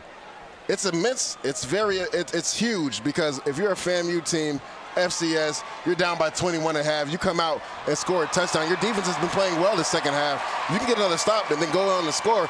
You're down by 1 score. It's a whole new ball game. This run's not going to get much, as it is stacked up. Tim Williams, the junior out of Miami, 27, also in on it. Adarius Fagan, the senior middle linebacker. And with each play, the confidence from FAMU is growing. Right there, Fagan, good job beating the offensive line to the spot and then making a tackle for a minimum gain.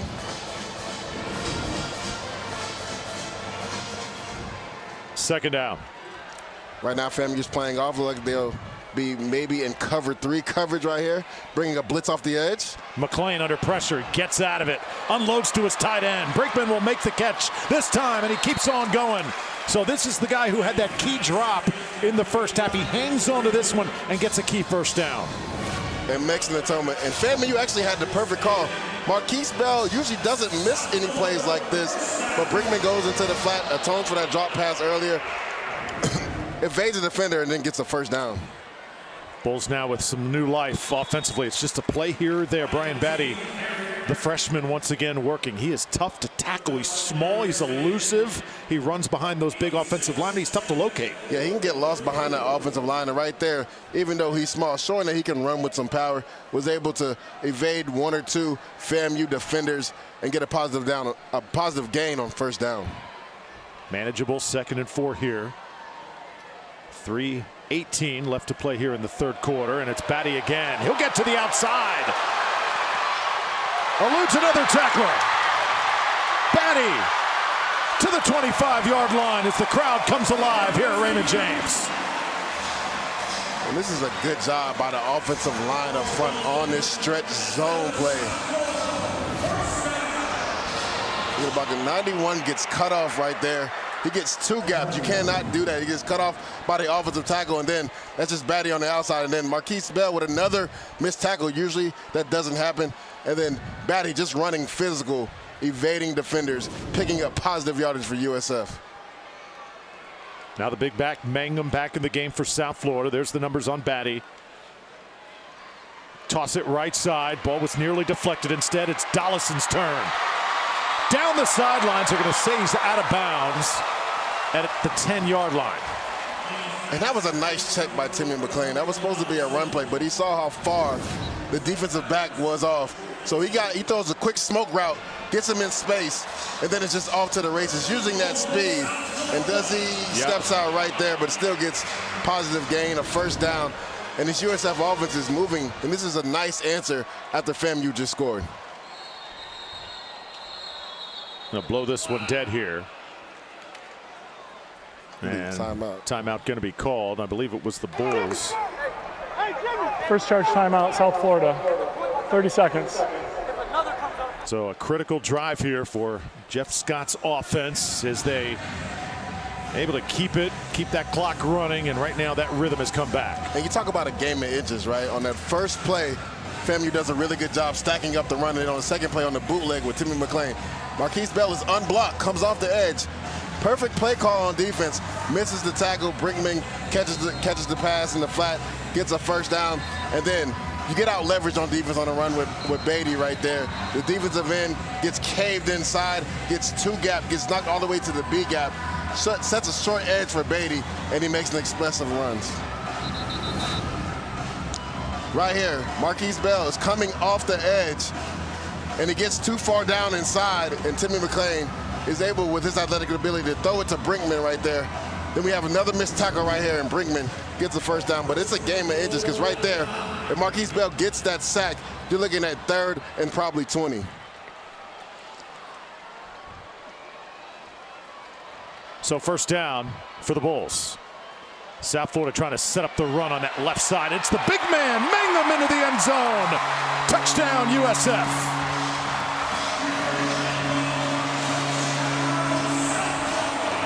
And offensive coordinator Charlie Weiss Jr. has found something in this run game with this stretch zone run play. Right here, Brinkman doing a good job blocking. Offensive line we got a pancake block right there. And Jaron Mangum walks into the end zone untouched. Right now, that veteran offensive line really showing well for USF. He has earned his way up the depth chart. Colorado transfer Jaron Mangum. Really impressive footwork, moves so well. And now Spencer Schrader, who has been perfect tonight, the former Newsom Wolf. Great soccer player. And he's a pretty good field goal kicker as well. 31-10, Bulls cheering section once again on their feet. And if you're Coach Jeff Scott, you love the answer by your offense right there. After just giving up 6 points, right here, the offensive line getting into it. You got pancake blockers, you got Brinkman and tight end blocking, and Mangum at 6'2", 220 pounds. You're not going to arm tackle him. He gets into the end zone. You know, you were wondering why after watching that game last week. How come Zero's not getting more touches? And you kind of asked Jeff Scott, hey, let's get Zero in the score sheet, right? Yeah, and he explained just because you're a transfer and you excelled wherever you were at, when you come to USF, you're going to start from the bottom and earn the right to be on the field. And that's what Jaron Mangum did last week versus Florida. He earned the right to get more carries in this game, and he's showing why he deserves more carries. 6-play drive, 87 yards covered. And is that the drive that kind of takes the wind out of the sails of these Rattlers? We're going to find out. Yeah. And if you're FAMU on offense, you have to be confident in knowing you've moved the ball up and down the field. You've just stalled out in the red zone. That's where you have to finish.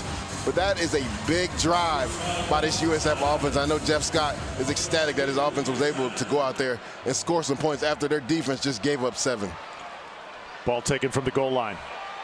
Trying to set up another return. I'll tell you what, we've seen some slippery moves by Shareed here tonight. The redshirt junior from Houston, Texas, a Texas State transfer coming over from the Sun Belt Conference. Yeah, Shareed and Xavier Smith in the return game have had some pretty good returns. One got called back because of holding. But the one thing about a Florida team, you know they're going to always have speed. Talking about all this transferring tonight, it was definitely different when you played. It's not like you played too many moons ago, but not nearly as many guys shifting schools. Yeah, when you made a decision to go to a school, you had to know where you were going, because if you decided to transfer, you had to sit out a whole year. It wasn't like how it is now where you go into the portal and next fall you're playing for another team. No, you had to make a big-time decision when you were 18 years old. Where am I going to be for the next 4 years? And as a coach, you've got to recruit your own players to stay with you for the following year. Back to the ground game here for the Rattlers. And more tough yards for McLeod as he is starting to rack up the carries here tonight. Looks like we have a USF player down on the field right now. Grant made the stop. And a player is down. And that is Derry Grant, the senior defensive end who is being tended to. Looks like it might be a left ankle.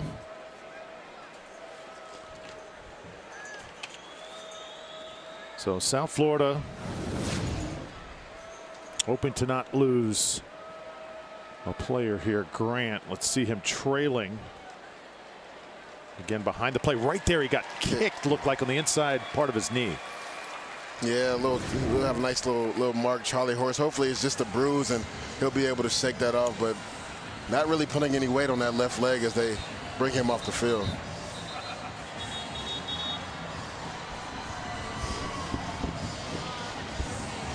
FAMU representing the SWAC here tonight, doing a good job of that. Tremendous performance at halftime by the Marching 100. Yeah, FAMU, they travel with their band routinely, and they put on a show at halftime, whether it's in the Florida Classic versus Bethune or anywhere they travel. Second down now for the Rattlers. Rayshawn McKay dealing tonight for FAMU. Oh, how about that catch? Menigo had to reach back, bobbled it, but was able to reel it in for a 12-yard gain. Yeah, USF in quarters coverage right there. Really soft in coverage. And Rasheen McKay throws a pass behind Menigo, and he has great concentration right there to be able to come with that catch. And if you're Coach Willie Simmons, you love the fight by your team, right? The offense is still going out there, moving the ball up and down the field, not giving up being down by 3 scores. This is the guy they like to find him across the middle. Again, got that big body, can take a shot, not afraid. David Menigo. 1st and 10, and it's McLeod again. Bouncing off defenders. Lowers his shoulder, gets to midfield. And they sent Xavier Smith on the fake speed sweep right here to buy the eyes of the safety to slow everybody down, and then they run a split zone. And McLeod is running physical. This is a big running back, and you're not just bringing him down with an arm tackle. First down. Ball comes out. It is loose, and the Bulls have got it. Kevin Kegler, the senior nose tackle, first to the football, and South Florida has forced a turnover. And that's the only thing with the zone read, right? As the quarterback, you have to know whether you're keeping this and make a quick decision. We're seeing McKay tries to pull the ball late from McLeod, ends up fumbling the ball, and USF pounces on it and gets a turnover. And those were some of the things that Coach Willie Simmons was talking about with Rashawn McKay as far as being consistent right there. As a quarterback, you have to know either you let your running back keep that ball or you're aggressive and pull it out. That way, you don't have any miscommunications and have a fumble like that. That's a huge turnover for Florida A&M. Alert the shot right here by USF, and they're over the 50-yard line. McLean sticks it in the gut. Darian Felix, and he'll get a couple up to the 42. And a new quarterback. This is Travis Marsh, freshman, Miami Central product, who they want to get some more reps to. Had a little bit of playing time last season, was inserted in the game against Cincinnati, did not have a very good showing. They want to get him in better situations, and tonight for Jeff Scott is that night. Yeah, Jeff Scott talked to us this week and said he was going to try to get Marsh in the game if possible, and he actually throws an accurate pass right there, and his tight end drops the pass. He's got an NFL arm, very live, and again, big, really likable kid. Travis Marsh right now at the helm for South Florida. End of the third quarter. Good football game tonight here in Tampa. 31-10 on ESPN+.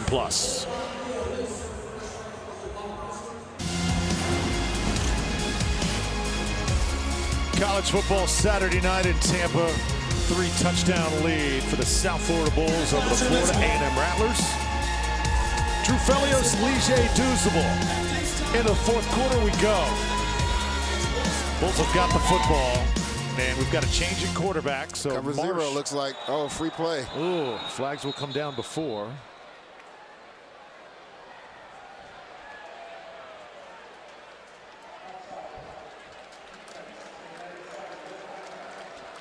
Five-yard penalty.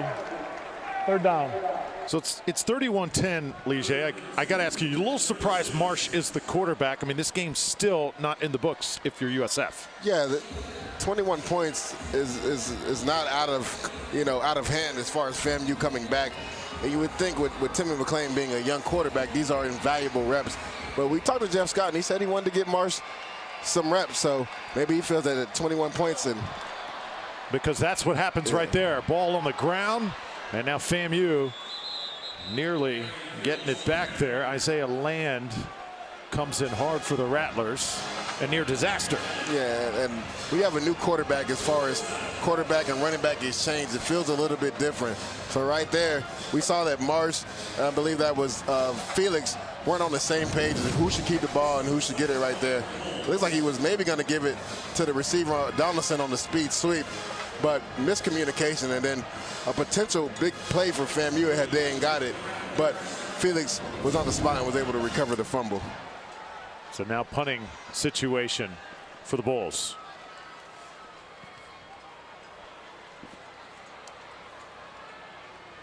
And it does take a South Florida bounce. Nice punt inside the 5-yard line and down to the 4. So well done by Andrew Stokes. Now let's go around the American. Scores from the weekend. Of course, UCF coming up short against Louisville. And right now, Cincinnati victorious over Indiana. What other games stand out? The Temple and Boston College game, I thought that would be a little bit more competitive. And then Tulsa in the beginning of the game was giving Ohio State some fits, but it seems like Ohio State pulled away late in that game. Memphis, 2-point winner over Mississippi State. Big win there for the American. East Carolina and Marshall, a shootout. Houston taking care of Grambling. Yeah, and then Ole Miss versus Tulane. That's going to be a good game. Tulane is a team that I have as a sleeper in the American Conference this year. Rattlers trying to rally here in the fourth quarter. McKay sticks it right into the gut of his running back. This is the guy who had the touchdown, Jennings.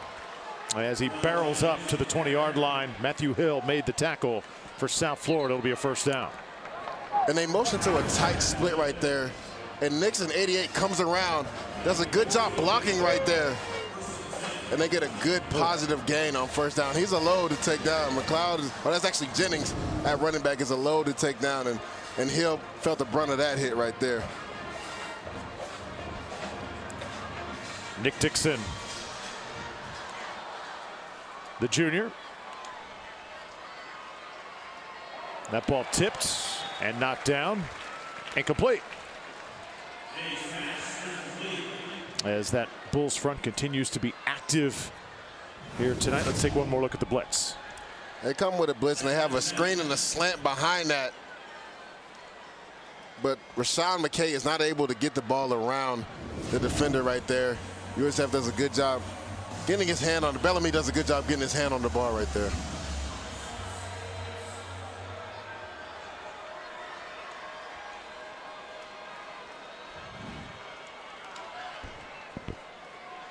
It's McKay. Incomplete.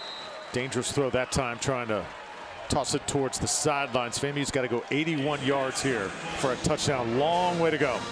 Yeah, and if they want to stay in this game, they have to come away with some type of points at the end of this drive. They've really struggled on third down, finally converting on that last drive on third down and scoring a touchdown. Let's see right here. Do they go to their big-time receiver, Xavier Smith, or Manigo, who's really showed up in the second half? 2 of 11 tonight on third down for the Rattlers. It's been a big reason for their struggles offensively. Run it once more, and this ball set up nicely again. It's Jennings. Terrell Jennings gets out of bounds after he gets past midfield. Just when you think FAMU is ready to go away, they've got something for you. And Coach Simmons has found something, right? When they go light in the box and go 4 to 5 DBs, he's going to run the zone play, no matter if it's 3rd and 8, 3rd and 10. Because if the offensive line gets to the second level, that's Jennings one-on-one with a safety. Now Xavier Smith, the playmaker, gets 8 more. He's wrestled down by Tramel Logan.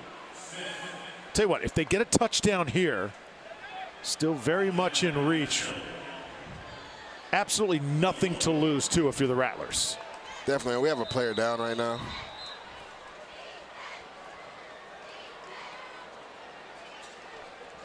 Been a very physical football game.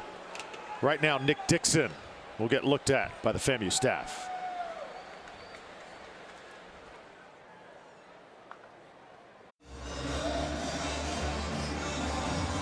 During the break, this was Nick Dixon, the junior tight end, being helped off the field for FAMU. And as he's blocking right here, Xavier Smith kind of goes underneath him. But the good thing is it seems like that left leg kind of came off the ground. It wasn't like it was planted in the ground while the defender from USF ran into his knee. So I'm hoping he's all right. 2nd and 1 for the Rattlers. Want to keep this drive going. Too high safety look. Still plenty of time in this game for FAMU to challenge.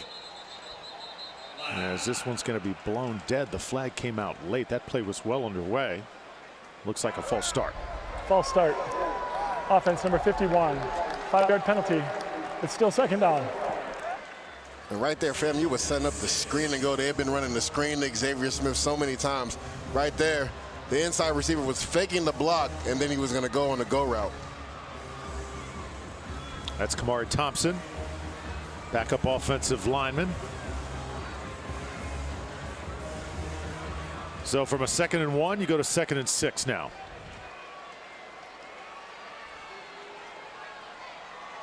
In motion is Bonnet. Throw it. Short throw and a hard hit coming. That is the enforcer, Matthew Hill. This sophomore, when he comes in, he is like a heat-seeking missile. Yeah, Matthew Hill was actually in cover 1 right there, so he had a man-to-man coverage, but he wanted disguise. And does a great job of triggering as soon as the ball comes out of Rashawn McKay's hand, and an emphatic tackle right here. Watch him come downhill, and that's a good form tackle right there. getting the defense a little excited. Again, the tackling's been so much better tonight for the Bulls than it had been the past 2 weeks. First down. Run it again. This is McLeod getting a lot of carries here in the second half. He'll get 5 more. We thought we would see more Bishop mounted, but it seems like McLeod and Jennings have been the 2 backs that have been most productive this second half running the football, and they're going to go with the high head. Again, tremendous depth on this FAMU offense for an FCS program. Usually you don't have 2 and 3 deep, but the Rattlers do this year. And they're using a lot of those tools here tonight. McKay comes near side, and this one's caught. Taken inside the 20. Another catch by Xavier Smith, the All-American. And Glenn Spencer right there in cover 3. TJ Robinson was off on the line of scrimmage. So Rashawn McKay just drops back and throws an easy throw to Xavier Smith, and they get a first down right there.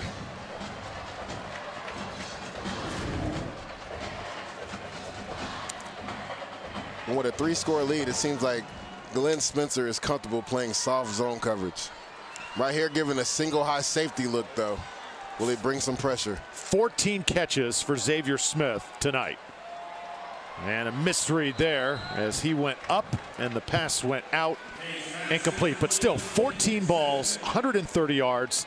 19, it's got some NFL potential as well. Showing why he's an FCS preseason All-American. He's their big-time weapon right there, but right there, a little miscommunication. Xavier Smith thought that the single, high safety look showed that he should go out and up, but McKay thought he was going to go straight for the out route, and he sails the ball on the out route.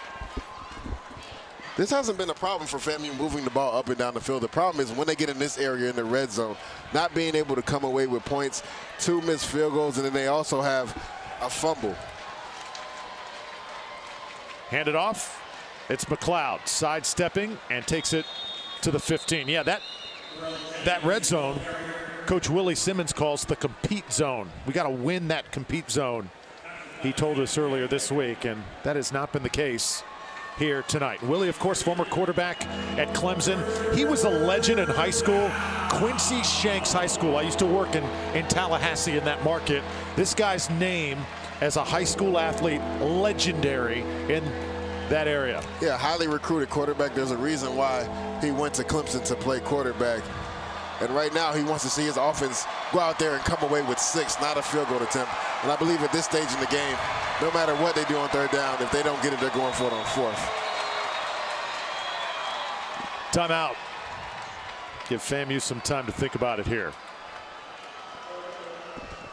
Now, Coach Simmons reminisced, as you were talking about, Lige, at the top of the show. Great stories playing for Clemson. That was a magical time in college football. 1999. I remember the game when they came to Tallahassee in the fall of '99. We had Chris Winkie playing quarterback for FSU. They were backed up. Florida State was backed up to their 1-yard line. He went over the top to Snoop Minnis. 99-yard touchdown. Doak Campbell went crazy. Tommy Bowden was the head coach for Clemson at the time, and this guy was a backup quarterback, Willie Simmons.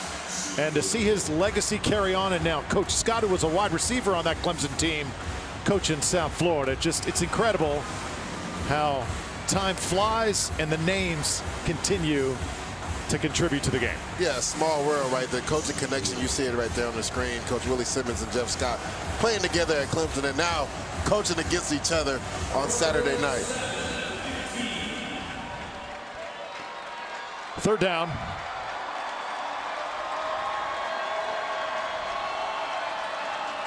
Right now, the secondary from USF is giving about 5 to 6 yards cushion. If you're Rashawn McKay, you want to get this ball out of your hands. Try to get some positive yards just in case you have to go for it on 4th down. McKay standing in there and delivering it incomplete. That's a tough ball to kind of thread in there. TJ Robinson making things really difficult. Yeah, but this is a catch that you have to come up with for your quarterback. And it's good defense by TJ Robinson, doing a good job of not coming over with that right hand, being able to knock the ball away with the left. But Monigo has to catch that ball right there. That was an accurate pass by Rashawn McKay. South Florida done a good job just letting those FAMU skill players know that they are there all night long. Yeah, definitely.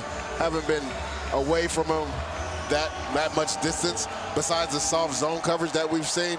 But as soon as they've caught it, they've been able to tackle them right where they catch it. 4th down, McKay, incomplete. Tried to hit his big target, Manigo. South Florida defense stands once again. Antonio Greer making a big impact defensively. And defensive coordinator Glenn Spencer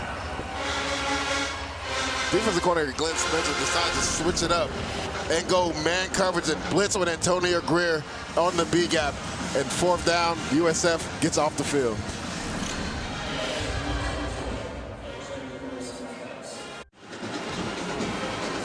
Well, Ligier, what do we have coming up Friday night? Friday evening, American Volleyball Conference play begins as the Cincinnati Bearcats visit the South Florida Bulls. Catch all the action starting at 7 Eastern on ESPN+. Putting you to work tonight, my friend. I see. Love collegiate volleyball. South Florida and Cincinnati should be a good one. How about this move? Fancy footwork as South Florida with the football again, trying to milk some clock here. Kelly Joyner making it happen with those quick feet. Kelly Joyner right here. Should have been a tackle for loss, but a quick shake here to the right, bounces out to the right side, and gets a positive gain. That's a good job by him, taking a would-be negative play into a positive play and getting positive yards for his offense. 3rd rush tonight for Joyner. It's a 5-yard gain. Toss it outside now, and that one nearly could have easily been intercepted. Dollison had it right off his fingertips. Courtney Cox right there, and if there's anything both teams will take out of this game, hanging on to the ball. Yeah, there's been a lot of drop passes, and Marsh has come in the 4th quarter at quarterback, and he's thrown some accurate passes, but his receivers have dropped a lot of those passes. So now you're looking at 3rd and 5, which probably would have been a 1st down if Dollison catches that clean and gets up the field and gets a 1st down. So 3rd down. See if Marsh can move the chains here. Decides to go deep.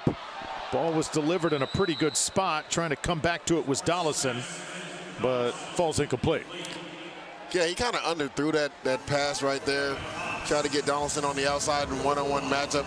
If you're a quarterback, you got to put that out there and let your receiver run up under the pass. Right here, Marsh goes back, throws it up, but doesn't get enough arm on it right there. Underthrows it. The DB actually had a chance to go make a play on the ball and potentially get a pick. But 3 and out by this FAMU defense. If you're Coach Willie Simmons, you got to like how your defense is fighting. Yes, it was aided by some drop passes from USF, but they're still out there playing hard. Andrew Stokes, the Australian, on the field to punt it away for South Florida. Offense, 5-yard penalty, 4th down. Haven't mentioned Stokes' name tonight, but Australian, 27 years old, as a college football player, had never played a real football game, an American football game, when he came here on campus. Used to that Australian football, but he can definitely boom at 42-yard average. Yeah, this guy has a big leg, and at 27 years old, you see this more and more in college football, with older guys being able to come back to college and play in college and become punters and kickers. And I think even a few years ago, what was it? Was it Winky that was a guy that played baseball and came back? So it's quite common in college. Just as we say that, too, the ball shanked off his right foot, and out of bounds. Why did you jinx him, Drew? There is a flag on the play, and we'll check out the infraction. But that Australian football thing, that is becoming a prime target for big-time college football coaches going after these players with Australian football under their belt. Yeah, such an unorthodox way of kicking it, right? You catch the snap and then you roll out to the right or left and then punt the ball. After the play was over, personal foul, unnecessary roughness. South Florida, number 8, 15-yard penalty, 1st down. Media timeout on the field. So when we come back, it'll be Rattlers football with a short field to work with, trailing 31-10.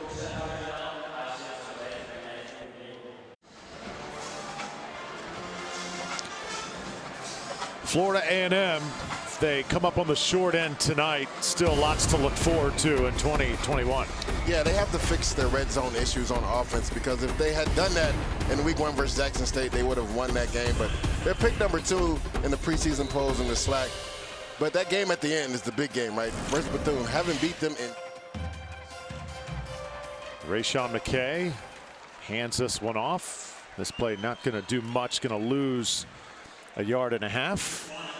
As Cameron Smith, also Bellamy, there to make the stop for South Florida. And Coach Willie Simmons has really harped on their red zone offense. And he was saying that's where Rayshawn McKay really needs to take a step tonight to solidify himself as the quarterback. They've moved the ball against South Florida, but they have not been able to come away with points. The last drive getting stopped on 4th down. Oh, there's a shot. Bonnet driven back. And I'm telling you, there's been some really, really hard hits tonight. Let's see who got in there. Is that 20 again? It is Bellamy. Billy does a good job coming from his linebacker position, filling in the hole right there. And that's how you tackle, right? With your hips. Bring your shoulder pads and run your feet.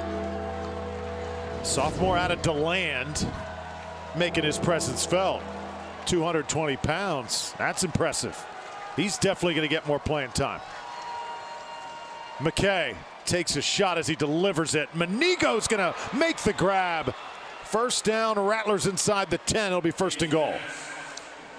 And that's a good job going up top on that fade route right there. Under pressure, Rayshawn McKay puts it up there so Manigo in that big-bodied frame can go up on Daquan Day-Day Evans and does a good job securing it, and strong hands with the ball. You see Evans trying to rip that ball out, but Manigo does a good job securing that catch.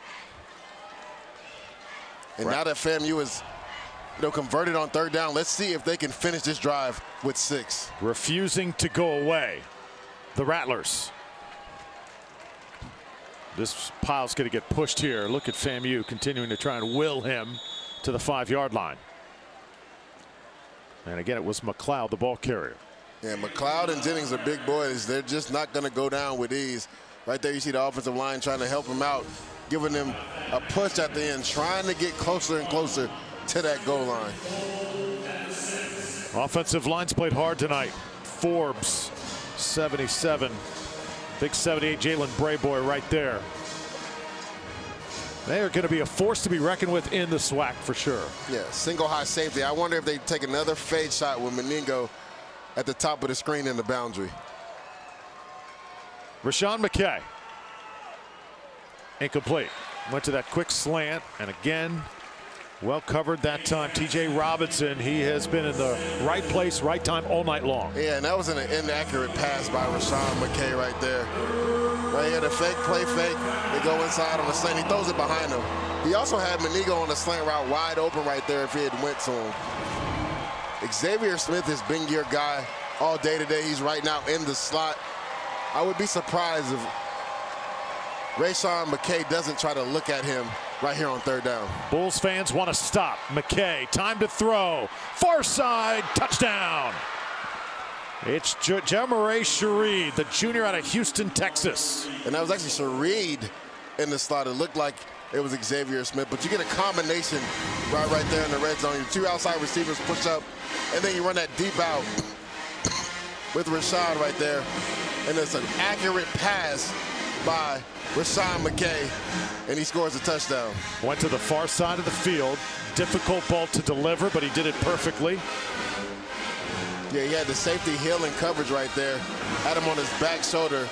Accurate pass by McKay to throw it where only his receiver could catch it. And you love the fight from FAMU, not going away. Ball like it was tipped, but it still went through. Up and good. Shareed, one of those guys who had not yet had an opportunity. Well, he finally gets one, and he delivers. FAMU hanging in, but time running out here in Tampa.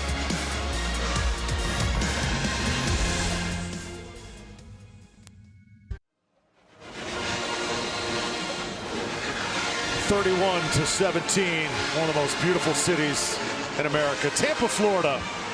South Florida Bulls proud to call it home, and Shareed Junior out of Houston, getting a big opportunity tonight, cashing in on that. Mentioned the Texas State transfer. That's what you got to do. When your number's called, you got to deliver. Yeah, nice drive by the FAMU offense, getting points down now. Only taking it down to 2 scores right here now. You wonder, will Willie Simmons go onside kick right here? Right now, South Florida has his hands team on the field. They do not onside kick. Surprising. They'll kick it through the end zone here. Touchback coming up, and the FAMU defense will try and perhaps force a turnover here or just simply get the ball back. Well, to me, the biggest question is, will Timmy McClain come back out, or will they stick with Marsh only being down by 2 scores? But I think Coach Willie Simmons is thinking there's still 6 minutes left on the clock. We still have 2 timeouts. If we can go out here, get a 3 and out, and get our offense the ball back, then we have a chance to make a play. And that's Marsh at quarterback, and he's still coming back out on the field. So Travis Marsh, who replaced Timmy McClain in the 3rd quarter, back on the field for the Bulls. First down and 10 here, 25-yard line.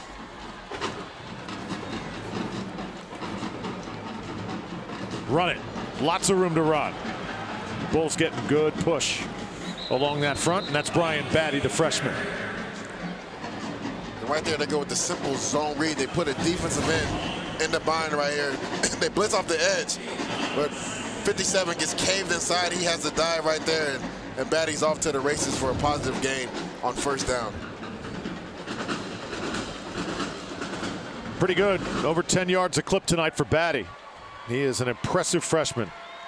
USF starting to milk some of this clock.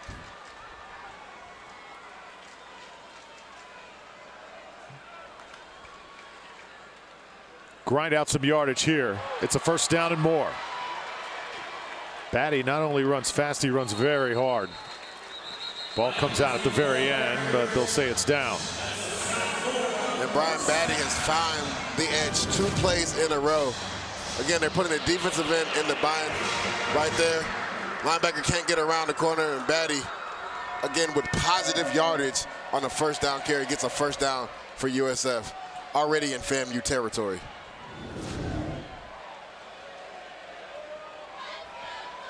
Like to see Travis Marsh complete some balls here, get into a little bit of rhythm.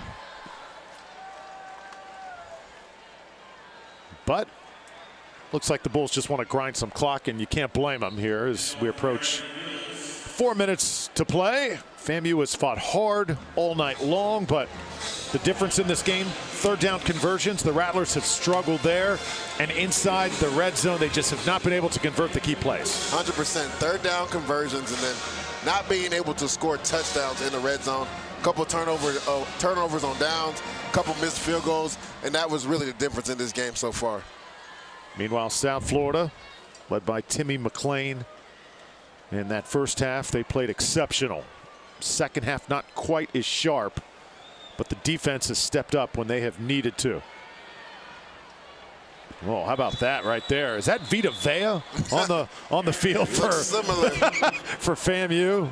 Definitely does. That's Richard Summers, the junior defensive lineman out of Godby High School. And FAMU is starting to add more and more people to the line of scrimmage, going single high safety, trying to stop this run and get the ball back to their offense.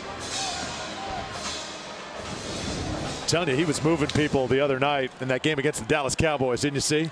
Unblockable. You're not blocking one guy's not blocking that guy. Brings up a 3rd and 4 for the Bulls. FAMU again with single high safety. They got 7 in the box right now. Hand it off again. This is going to be driven back. Rattlers will get the football back here with 3:14 to play, and still a slugger's chance. Deontay Williams, the senior defensive end, getting in that time. Now I wonder, will Jeff Scott go for this on 4th down, because you're out of the range of your field goal kicker. And if you punt it, you're really only gaining about 20, 30 yards of field position. Timeout called on the field, so Florida A&M will stop the clock and let the Bulls think about it just a bit. Batty, career high for the Bulls tonight, 110 rushing yards. So if you're South Florida, your coach Jeff Scott, you're going to have lots of really good things to build on as you head to BYU next week. Yeah, definitely. But the thing that probably concerns him is them not being able to put a team away. Right?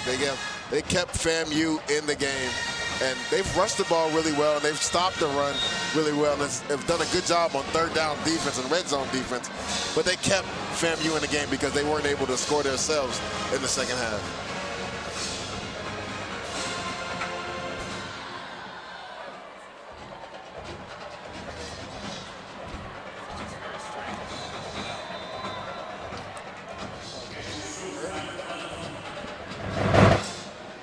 So punting situation here for South Florida. High kick. And fielded very dangerously inside the 5 that time. So the South Florida schedule, again, got that game with BYU in 1 week. Maybe next Saturday night on the ESPN Family Networks, either ESPNU or ESPN2. Be sure and check your listings. And then at SMU, talk about a school that gets a great transfer quarterback every year. It's the Mustangs. Yeah, SMU does a good job in the transfer portal. When you're in the state of Texas, you're going to get a lot of guys that are going to transfer into your school, guys that were at Oklahoma, guys that were at Texas. So SMU has done a good job over the years being able to get transfers for the bigger schools, come to SMU and play at a high level. Of course, that big date, November 26th, circle it every year. The rivalry game. Now, if you're Coach Willie Simmons, you want Rashawn McKay to take care of the football and try to move this ball down the field. Right there, an inaccurate pass. If he throws that to Xavier Smith where he can catch it and run it, or Shareed, then he's off to the races because he had blockers in front of him.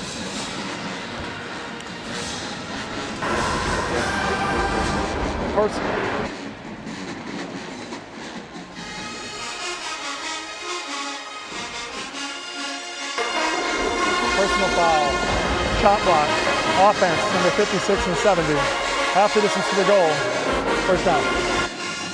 Oh, that's going to pin FAMU back inside the 5-yard line. They got to be really careful here, Lee J. Yeah, you don't see that call too many times, the personal foul chop block, but they're trying to eliminate some of those blocks in college and at the NFL level. And as customary here at a FAMU game, late in a game.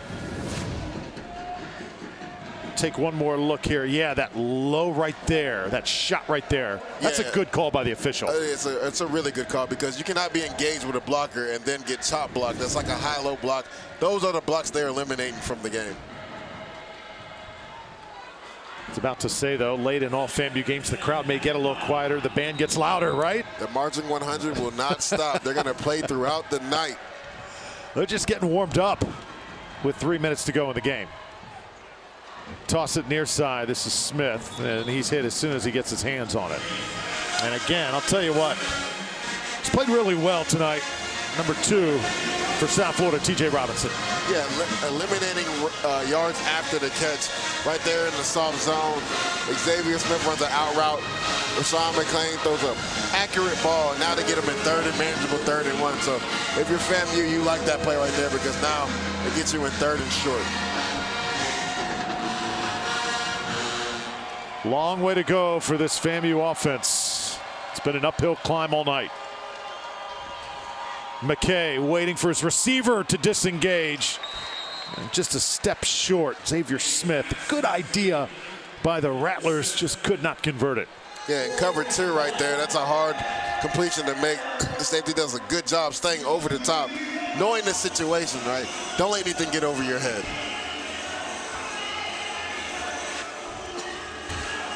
Coach Simmons, his 4th season for FAMU. Been a long couple years dealing with COVID, trying to keep all the players coming to the weight room every day, doing the little things, keeping their heads up.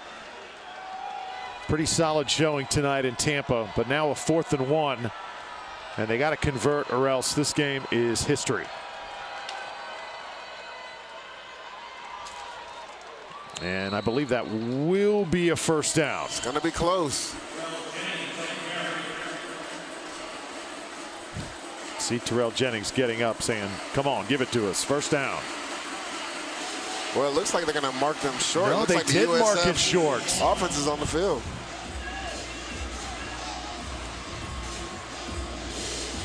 So South Florida with the stand. I think Jennings was a little confused where he needed to go. They run the zone play.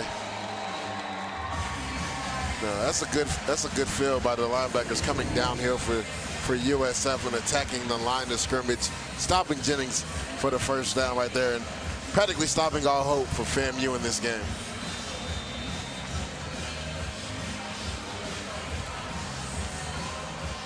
So 2:13 left to play. South Florida. Will they tack on another here? Take it inside the 5. So South Florida, a lot of questions answered here tonight. And I know you're not going to pound your chest when you beat an FCS opponent, Lige, but when you're South Florida and the last 2 weeks went the way they went, just a win and figuring out your identity sure goes a long way. And that's what the coaches really harped on. They were like, we just need to get a win for morale on this team to get that energy back in the room on the practice field, to get our guys going. We haven't played any conference games yet, so we just want to go out here, play a clean game, as Coach Scott said, and come away with a win. And Jeff Scott, only his second victory this is going to be as head football coach here at South Florida, realizing how difficult wins are when you're a head coach in his first head coaching job. Yeah, getting a win at any level isn't easy, whether it's high school, college, the professional level. So when you get those wins, it feels good. It gives energy in the locker room. It gives energy on the practice field. And Jeff Scott has to be happy by the way his team played tonight. Now, he's going to be mad about some of those drop passes and then that fumble on that first drive. But overall, pretty clean game by USF. Bulls trying to punch it in here, and once again, that's big number 90 coming through for FAMU. Richard Summers. I mean, he looks identical to Vita Vea. Watch him burst off the ball. Yeah, he does a good job disengaging from the offensive guard right there and stopping Young from getting across that line. If you're Coach Simmons, you love that your defense is continuing to play hard, even though the game is out of balance, refusing to let USF score right here. 3rd down and goal. Bulls looking for the payoff, and there it is. The icing on the cake.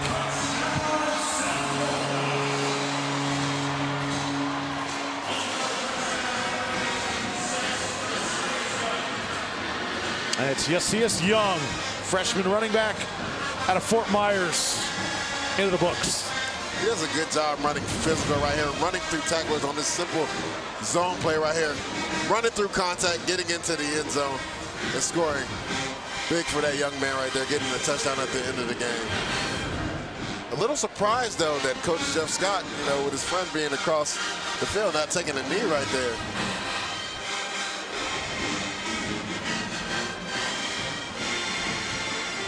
Kick is up and good, and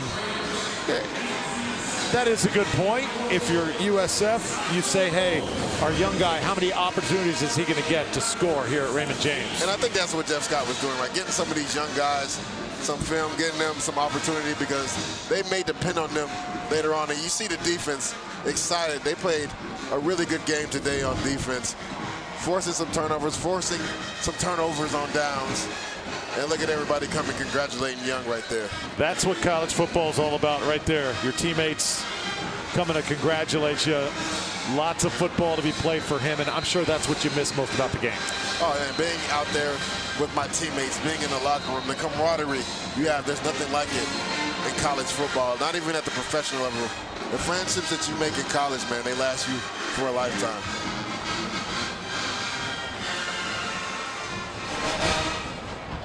Well, it's certainly been a fun night here tonight with South Florida.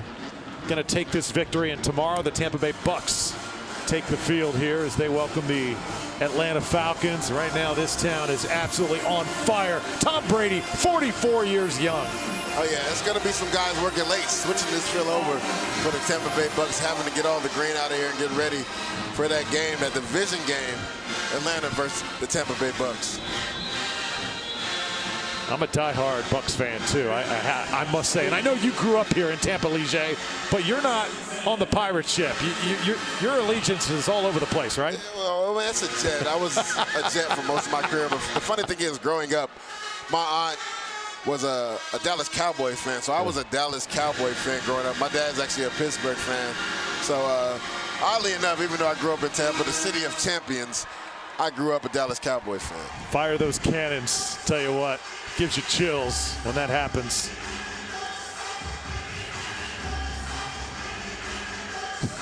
So tremendous football weekend. I'm just happy football season is back in full fold. And there you take a look at some of the great names. Doug Williams, childhood idol. Malcolm Glazier, the Bucs owner, purchasing this franchise. Paul Gruber, the old Wisconsin tackle. So many great years here protecting the likes of Vinny Testaverde and Trent Dilfer and so many other quarterback names. Craig Erickson.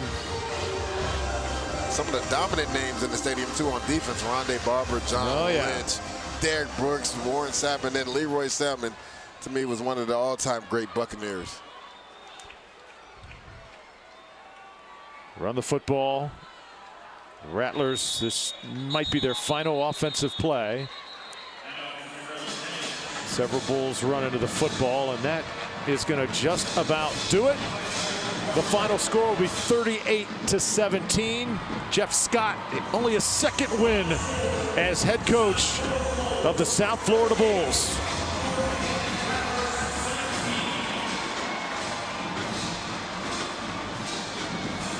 And two former teammates, Willie Simmons on the other side, head coach of FAMU.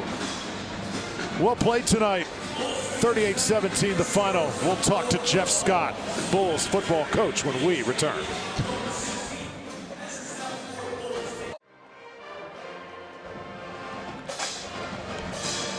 South Florida Bulls, their first win here in 2021, 38-17 over the Florida A&M Rattlers. Drew Felios with Lige Duzable. Gonna look at some final numbers on what was an exceptional first half of play for the Bulls. They pulled away and just too much for FAMU to deal with late. Yeah, their defense on third down, and then also their rushing defense was a struggle last week versus Florida. Gave up over 300 yards rushing, held FAMU to 132 yards rushing, and then also being able to get off the field on third and fourth down on defense. I know that's what Coach Glenn Spencer really wanted. His defense responded this week versus FAMU. Big story for South Florida, the play of Timmy McClain. He was fairly consistent throughout the first half, made very good reads, and altogether, I think his best game so far in 2021. He did come out of the game, though, in the third quarter. Hopefully for South Florida, there are no injury concerns. Yeah, it was really comfortable in the offense, but besides that one fumble at the goal line on the first drive, played really well, was able to find his big-time receiver, Xavier Weaver, a few times down the field, had one touchdown. The offense moved really smoothly with him at quarterback, and he looks like he may be the future quarterback starting from here on out. Getting interviewed down there right now by Joey Johnson of the USF Bulls sideline radio crew. 21-point victory for the Bulls. It has been 2 tough weeks of football for this program when you talk about the loss at NC State and the loss to Florida last week here at home. So a big sigh of relief tonight. Some things to build on as they head to BYU in 1 week. We are awaiting USF head football coach Jeff Scott, who is scheduled to join us here in the post game, so we want you to definitely stand by for that. Florida A&M, lots to look forward to for the Rattlers. They dropped to 1-2, 0-1 in the SWAC, but again, just shore up a few details, and they're going to have one heck of a season. Yeah, and that's what Coach Willie Simmons had been talking about, right? Them in the red zone in the offense, finishing drives with touchdowns and not field goal attempts. They were able to move the ball up and down versus USF, but couldn't come away with points. Okay, head coach Jeff Scott has now joined us down on the field. Coach, your overall assessment of tonight? Yeah, first of all, I'm proud of our guys coming out strong in the first half. You know, that's something that we haven't done really in our first 2 games. We really got off to a slow start, so that was one of the challenges coming in tonight. And felt like early on there in the first quarter and first half, the defense did a good job and gave the ball back to the offense. And whenever we executed, we were able to go in and get a good lead at half, and that was good progress. And then, you know, a little sloppy there in the third quarter. We had an opportunity. We could have finished it a little bit earlier. But, hey, I was proud of the way the defense finished right here at the end. Fourth down stop, and offense went and finished in the end zone. So we're excited about the win. It's been a long time coming, and we got a lot to improve on and build off of. We sure will. Coach, let's talk about your young quarterback, Timmy McClain. Came in with his first start, moved the ball well up and down the field, but you took him out in the fourth quarter. Was that by design, or was there an injury or something happened there? Yeah, we just wanted to give Trey Marsh an opportunity. You know, I was really pleased with Timmy overall. You know, he made some nice plays, and obviously, you know, had a few that he would like to have back. But, you know, really the design was there in the fourth quarter to give Trey Marsh an opportunity to play and be able to save Timmy for down the road. Coach, I will follow that up, though. You said going into this one, we want to find our quarterback, especially before we take on SMU. Did you take a few steps towards that here tonight? Yes, I felt like we did. I felt like, you know, Timmy did a good job of moving the ball, and I think he's a guy that's going to only get better as a freshman. You know, being in his first start tonight, I thought he did a good job, and looking forward to him continuing to improve. Final question, Coach. BYU next week. That's a long trip. You got a lot to look forward to in the next 7 days. Yeah, we do. We're excited. We're going to enjoy this here for the next 24 hours, and then we'll have to get back on Monday with the guys and get ready for a really good BYU team. Coach, thanks so much. Best of luck. All right, thank you. Jeff Scott, head coach of USF football. And that is a wrap. The Bulls go on and win 38-17. So for Lige Douzable, I'm Drew Fellio saying so long from Raymond James Stadium. Final score 38-17. All games airing on the ESPN network, streaming live and archived on the ESPN app. This has been a presentation of ESPN. So long from Tampa.